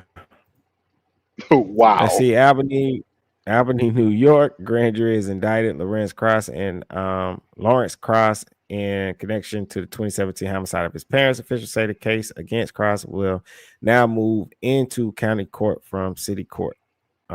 Says here he confessed to killing his parents in a TV interview after a social security investigation unveiled human remains in the backyard of 6 Crestwood Court in Albany. He was arraigned in city court on Friday, where he pled not guilty to 2 counts of second-degree murder and concealment of human corpse. Yeah. He's expected to be arraigned in county court on a grand jury indictment in the coming days. According to court documents, Kraus allegedly strangled his parents, Teresa and Franz, to death between January the 7th and September the 30th of 2017. That's a big window, because they've been there so long. Probably they can't tell. That's the narrowest window they can possibly do, I guess. Kraus allegedly then buried their bodies to prevent them from being found. Police said his parents were still receiving social security benefits, which sparked a series of search warrants at the home. While conducting the warrants, investigators found the remains of two people, which they believed to be Teresa and Franz. So, if the checks are still coming, they want to know where the people are. They're going to the house. They know who's cashing them, and so that's how he got caught. That's how he got caught. Yep. Let's see. Community member said, okay, well, hours later, he did admit, which we just saw that on the internet. He admitted to killing his parents. Community member said, Kraus told them his parents were moving to Germany, but the remains discovery was shocking to them. And I believe he probably did tell them. That would add to the motive later on when he's in court, that if he tries to play on sympathy where I took my parents out because it was my duty and I had no choice, if that couldn't be if you were going around telling people they move. It was shocking, obviously, but not particularly surprising once we sort of started talking about the circumstances, that we were pretty, most of us were pretty convinced that something very terrible had happened to the couple and that the son was clearly involved in some capacity.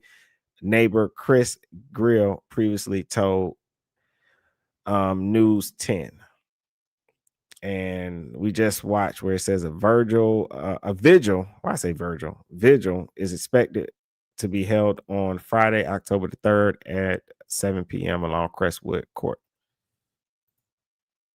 Oh man, I'm definitely, Prince, we might have to do a part 2 on this one when the court comes. I know Richard said dig deeper. I think when the court case comes, I think we're not done hearing from him yet. Because he's already talking from behind bars in jail. Well, I can tell you now, if he's still talking from behind bars, that trial is going to be a sight to behold. Yeah. More is gonna come out with this guy. It's what effect it'll have on American culture and law or whatever, I don't know, but I think it's gonna be interesting for those of us who like true crime. Just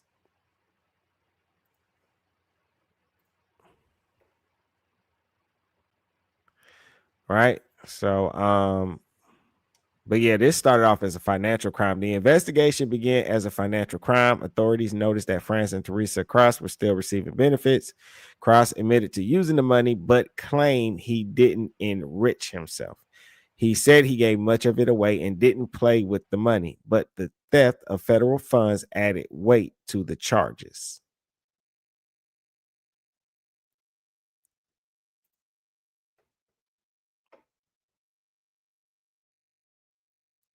And so in some way, they must have been able to tie it to him.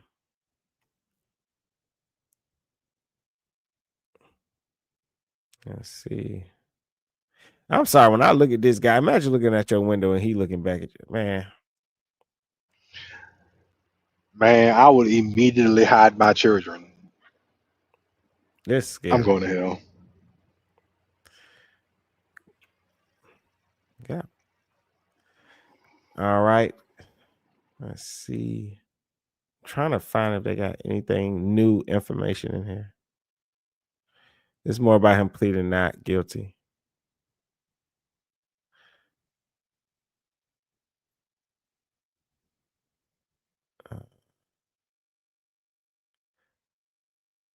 Let's see. Okay, so his parents, that's interesting to know. His father would have been in his mid 80s and the mom would have been in her mid 70s. That's not even old. Yeah. Well, I mean, it's old, but that's still functioning. That's why I said I can't wait for the court case, because I think that'll be more important, because neighbors and other people are going to be able to come up and say that, hey, these people were older, but they were moving around. I would talk to Teresa when she be out front in her garden. Different stories are going to come out that's going to get rid of his lies. You see what I'm saying? Was other people like, wait a minute, because they ain't his neighbors per se. They neighbors, and I'm pretty sure they might have talked to them in the morning and things like that, and we'll get a bigger picture. He's trying to paint this picture as they was just sick and old and wanted to die, and his mama was sliding him notes and stuff saying, I'm ready to go. So I don't even like with his mom, like when he tells us, because he tried to connect the story of his sister with cancer living in the house, and he said his mom gave him a note that said, do not resuscitate. That was for back then, and he brought it up now as if that has something to do with right now, with why he made the decision to kill them. No. Yeah, when other people come take the stand and give their stories, he going to jail. Yeah. He's cooked. Oh my God. Yeah, he cooked. Richard just point out something very smart. He had to get the rope. She was strong. Think about it. He said he was able to strangle the father with his hand. Why not do the same thing to your mom? Right. Why would you have to go? And remember, because earlier I was saying, who could get behind their own mother and do that to her? So Richard, right? Yeah, she was strong. He tried to put his hand on her, and she was probably able to fight him off. That's crazy. Oh man.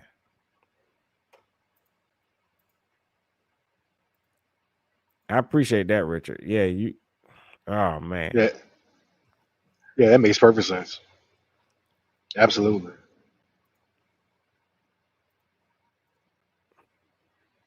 He's a sicko. Because why would he? It's like what you were saying earlier, Prince. Like why he didn't just like the guy tried to give him out and was like, "Did you use a pillow?" He's like, "No." So you was able to you could put your hand around your father's throat and do that to him? That's insane. Yeah. He didn't even have the decency to use a pillow. Like it's he's cooked, bro. He done.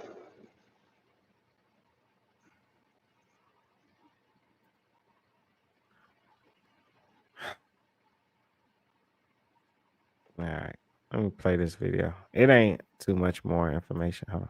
Man who confessed on camera to CBS 6 first that he killed his parents, indicted by a grand jury today. Kraus has been at the center of a case that's drawn national attention now. CBS 6's Brianna Sapardi brings us the latest developments from today's hearing. After hearing evidence and testimony this week about the alleged killings of Franz and Teresa Kraus, a grand jury has returned an indictment against the couple's son, Lorenz Kraus. That formally sends this case to Albany County Court. It's a largely procedural step in a case that's been anything but routine. You suffocated your parents. Yeah. It's the moment that turned a local financial crimes probe into a national story. And it's what landed Lorenz Kraus here in jail, charged with 2 counts of murder in the second degree and concealment of a human corpse. He has since pleaded not guilty. But on Wednesday, a grand jury returned an indictment against him after hearing testimony related to those alleged killings. Kraus is now expected to be arraigned on the indictment in Albany County Court. The indictment comes after a week of dramatic twists when a financial crimes investigation led police to find the remains remains of 2 bodies in the backyard of a home in Albany. Not long after, Lorenz Kraus confessed to CBS 6 that he killed his parents, Franz and Theresia Kraus, back in 2017. Legal experts say the viral CBS 6 interview could become a centerpiece in his case. The defense is almost certain to file a motion to suppress it, arguing it shouldn't be admitted to evidence. They say the medical examiner's findings will be critical to the case. Because if that confession is suppressed, now you need evidence that's going to tie him to the crime. And you have to then also be able to prove that he intentionally killed him. Because the government has to prove its case beyond a reasonable doubt. A judge will ultimately decide whether to allow the confession as evidence. The Albany County DA's office would not comment on whether the autopsy reports have been completed. Kraus will be arraigned in Albany County Court in the coming days. We'll continue to follow this case and bring you updates as they unfold. Reporting in Albany, Brianna Supardi. I hope they don't throw out that. I hope they're not able to throw out that confession. I don't know how much the autopsy would be able to reveal. I don't see them throwing out the confession because if you look at,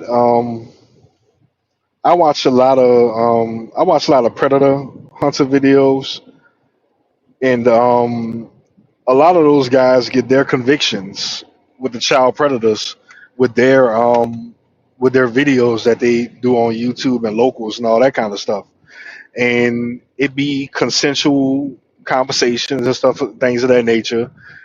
They don't threaten them with calling the police or what have you. So they don't have no reason to force them into the conversation or anything like that. So the conversation be all consensual. So I don't see them throwing out their interview. So that's going to be that interview is going to be used.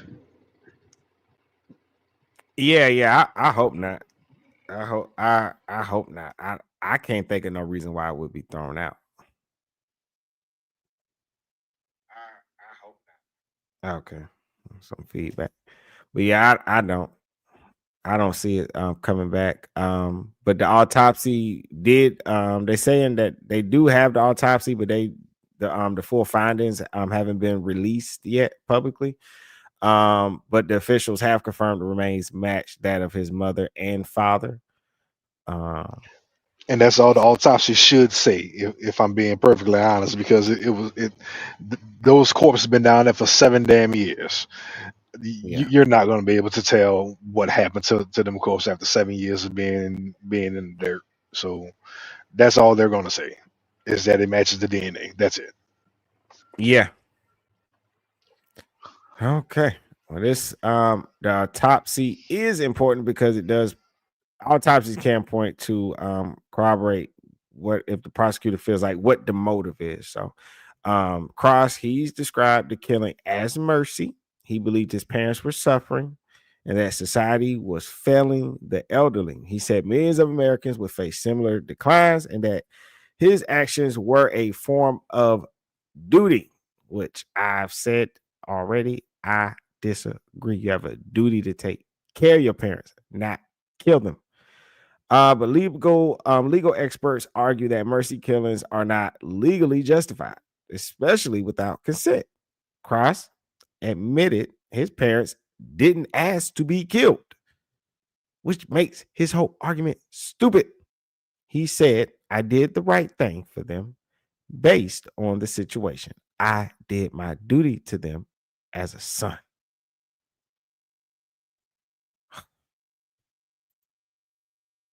You got a duty to take care of your kids, man. Not kill them. You got a duty to take care of your parents. Not kill them. You got a duty to take care of your wife. Not kill her. I'm more tripped out at that age. Like those ages, bro. That's like those aren't the ages where bodies break down and they're just begging for death. Like that's man, that was the ages is what blew me. Well, I think too, when the court case comes, we'll see, because and shout out to JP, said it's always the ones you least expect.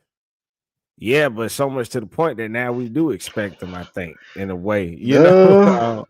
I don't know. Looking at that goofy looking, I don't know about that one. I don't want to judge, but I do assume he did it just by looking at him. Shout out to Miriam, says unless they are knife marks on the bones. Oh yeah, unless somebody was like shot, stabbed, a knife, Yeah, something like that. Yeah, you're right, absolutely right. yeah. I was making that comment in reference to how he claimed he killed them. You know, strangulation, or he used his hand and covered his father's face, or he strangled him around the neck. Like you can't tell things like that with bones. But if you stab them, and yeah, you can tell that. Yeah, because it leaves marks. Yeah, you can tell things like that. Obviously. Yeah. I got another video with him in the jailhouse, and then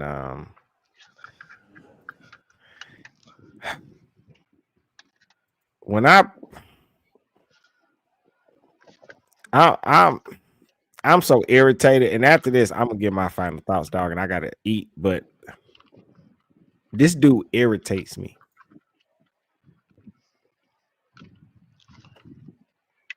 When I show you his face and how happy he is to give these interviews,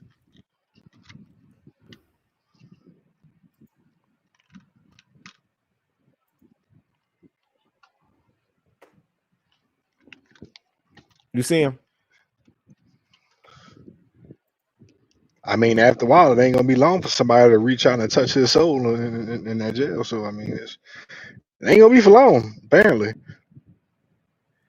This dude crazy. So I'm about to play the interview with him. This him in jail. So he was indicted by a grand jury on 2 counts of second-degree murder and concealment of a human corpse. He pleaded not guilty and is being held without bail.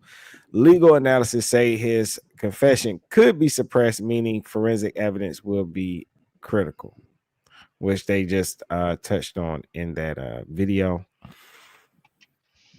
Oh man, here we go. Thank you for seeing us again, Lauren. Since you told me yesterday that you killed your parents, do you feel a sense of relief today about that? Not any extra relief. No, not at all. The world knows what happened now? That doesn't... I mean, that does help, I think. I'm glad that people know about my statement. That's important to me. But I think people out there care about your parents and what happened to them. Yes. Can we just go through that again very quickly?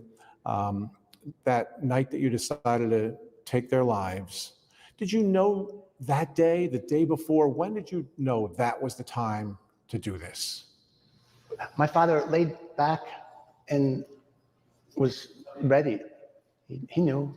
I just want to say a message that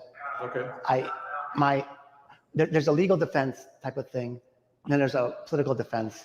And the most important law in this country is New York State ratification law, which says that the people have the power to reassume the powers of government whensoever it is necessary to their happiness. And one of my goals was to create a board of trustees for New York State. And to create that initial trustee, someone needs to know what to do. So I'm making the claim that I'm the initial trustee of the New York State Board of Trustees, and they would have prosecutorial immunity. And so I appeal to that as having prosecutorial immunity for this case. It's pretty much a certainty that's not going to happen. You also talked about wanting to be tried under German law. Well, ancient German law, yes. Is that still something you're looking for? I would ask for it. There's nothing wrong with asking. I mean, you never know if you'll get a yes. You can get a yes. Yeah, he's definitely being told no. Unstable right now. You don't know what could break up. And I do think the country should break up into pieces to make it better for everyone. Even the Washington Post suggested that. The court of public opinion seems to say that they're not happy with what they heard from you yesterday, that they think it was a cold-blooded crime. Do you understand people thinking that way? I'm glad you gave me that feedback. We all are getting old. We're all going to need help, and we're all going to have to decide how to deal with these kinds of problems. And with 40 million boomers getting into that stage of life. And I understand what he's saying. A lot of people complain about how we don't take care of our elderly, and I get it, but the solution is not strangling your mama with a rope in the bed. Because like Richard said earlier, I'm pretty sure that was evidence that she was strong and she didn't want to go. I mean, clearly.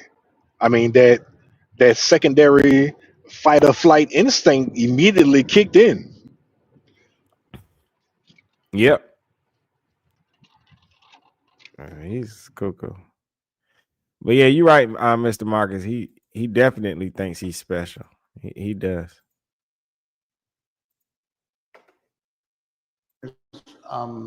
Getting into that stage of life, they need their options open, and their families need their options open. But who are you to decide, other than being their son? But is that decision up to you? Can you play God? You can do your duty to your parents as they give you feedback, information, etc. And so it's really not a decision of God. It's whether it's a matter of what kind of lives are you trying to give your parents under grave circumstances that will be coming. If somebody falls and then ends up in the hospital, they're in like a machine that will just process them along, and you will have no way to recapture control, to get control of your own life again. But they weren't in a hospital. They weren't hooked up to a machine. Their lifeline was you, and you snuffed out their lives.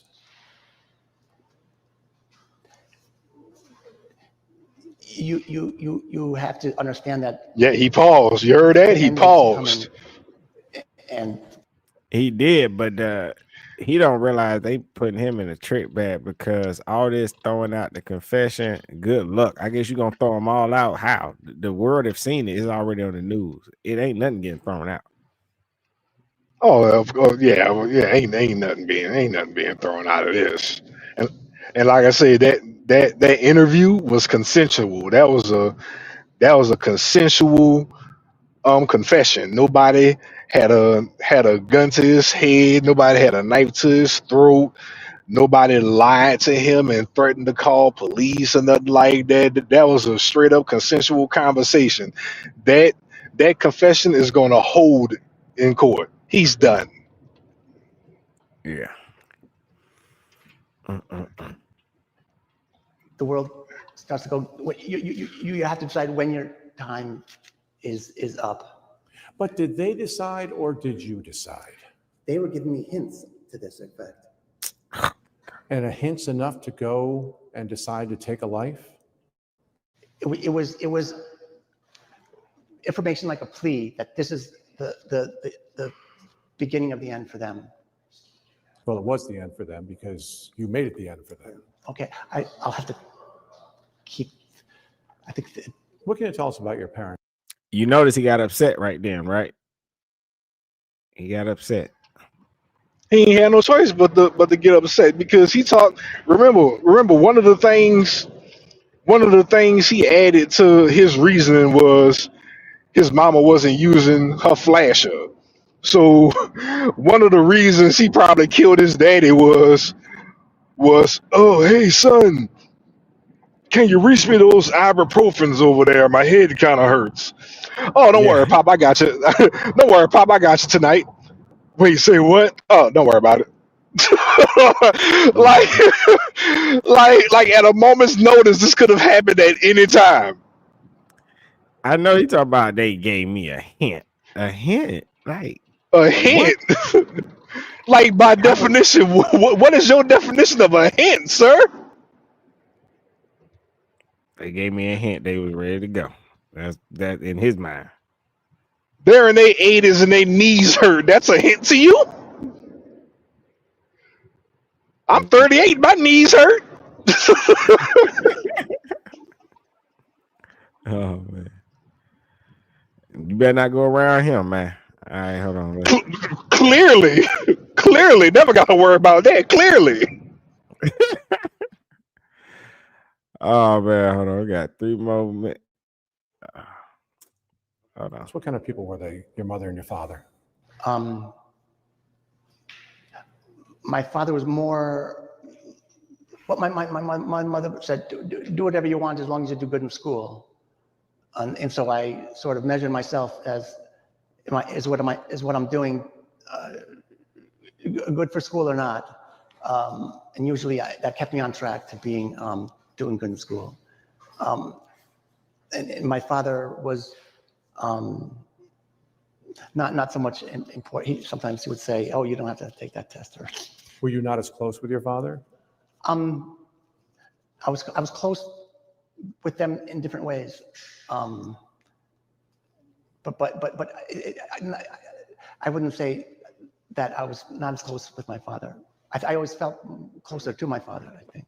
Why did you decide to kill your father first? Yeah, I can't talk about that. I'll listen to that advice of the lawyer. After you took their lives, it's been 8 years. What have you been doing in those 8 years? Trying to make good on their lives by trying to, I tried to start a Vogue Saver philosophy, which never existed before. And I think it's very important to civilization to try to start a new civilization, to recultivate the German people, because after World War II, they were totally wiped out culturally by the United States. Everything was destroyed, and then they were basically Americanized. But I understood that the essence of German culture is folk teleology, which is a philosophical term. Don't you think your parents might have rather continued to live as opposed to you helping German culture? My parents always believed in doing their duty. My mother always said, I do this out of duty to you. It's not as concerned with love and life as you might think it is. Was it a loving relationship you had with your parents? Not in a loving, I wouldn't characterize it as loving the way you might say it in America. It was harsh. It was harsh. Oh yeah. As a kid, it was very harsh. So was any of the decision to take their lives in retribution for that? No. That the fact that you had a harsh upbringing? No. We're done. Okay. Sorry. Sorry. You're done. All right, thank you.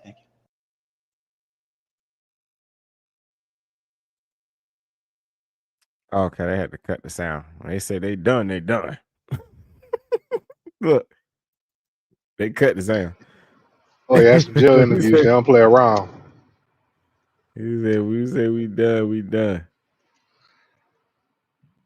Try to get a look at the camera. Oh man.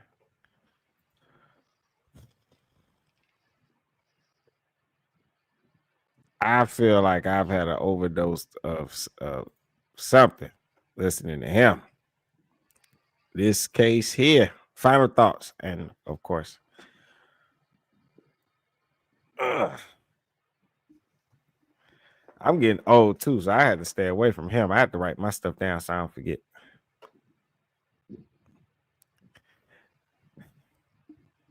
This case forces us to confront uncomfortable truths. How do we care for aging parents? Don't ask that guy. He will just say, take him out. What happens? Don't ask that dude. Don't ask Lawrence. What happens when mental health, isolation, and financial stress collide? And how do we prevent tragedies disguised as mercy? Okay, so here's a solution to consider.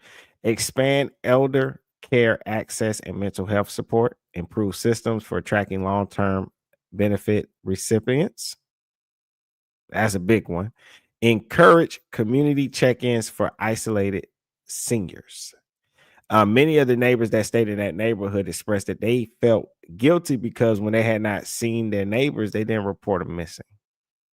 And so they expressed regret for that, even though, what happened wasn't their fault. Now, Lorenz Kraus believed he was solving a problem, But in doing so, he created a tragedy. His story is a warning, not just about crime, but about the cracks in our systems and the silence that lets them grow. Thank you for listening to Risky Behavior ENT. Stay curious, stay critical, and above all, stay human.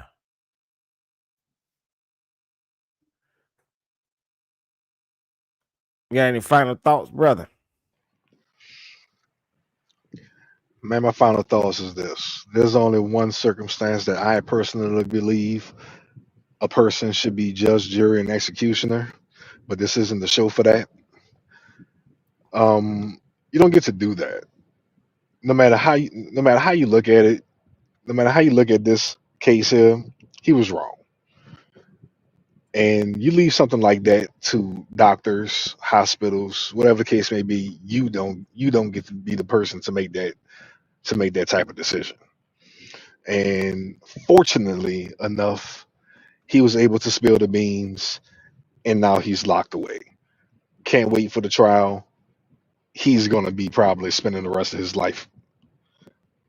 He's old enough. So, yes, the rest of his life in prison. Yeah, man. He oh, go ahead. Go ahead. I thought you. Well, no. I was going to say nobody else of age.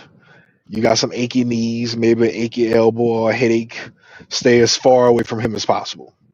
Yeah. Yeah. Yeah, he's crazy. He's insane, man. Nah, but I was just gonna say, man, Shy, I appreciate you, man. Prince of Petty, Marcus, man. I appreciate the two brothers, man. Appreciate everybody else that came through, that thumbs up and that liked the video. If you're watching this on the replay, I don't never ask for no money or nothing like that. But if you thumbs up the video, help put me in the algorithm. That's pretty cool to me. And just get in the comments, man. Join the conversation. I'll respond to people, man. But other than that, I'm just chilling and having fun. I love true crime and I love looking at these stories, even though I feel bad after them because it'd be something like sad, especially like when we do things about children. I still think it's important to be aware and bring awareness to it, and stuff. Also, shout out to ZZ, shout out to Richard. Appreciate y'all hanging out with us today. Shout out to Miriam and Bill. Shout out Ducky. Ducky just put he crazy. So I appreciate you all. I'm about to head out. I gotta take a business call real quick.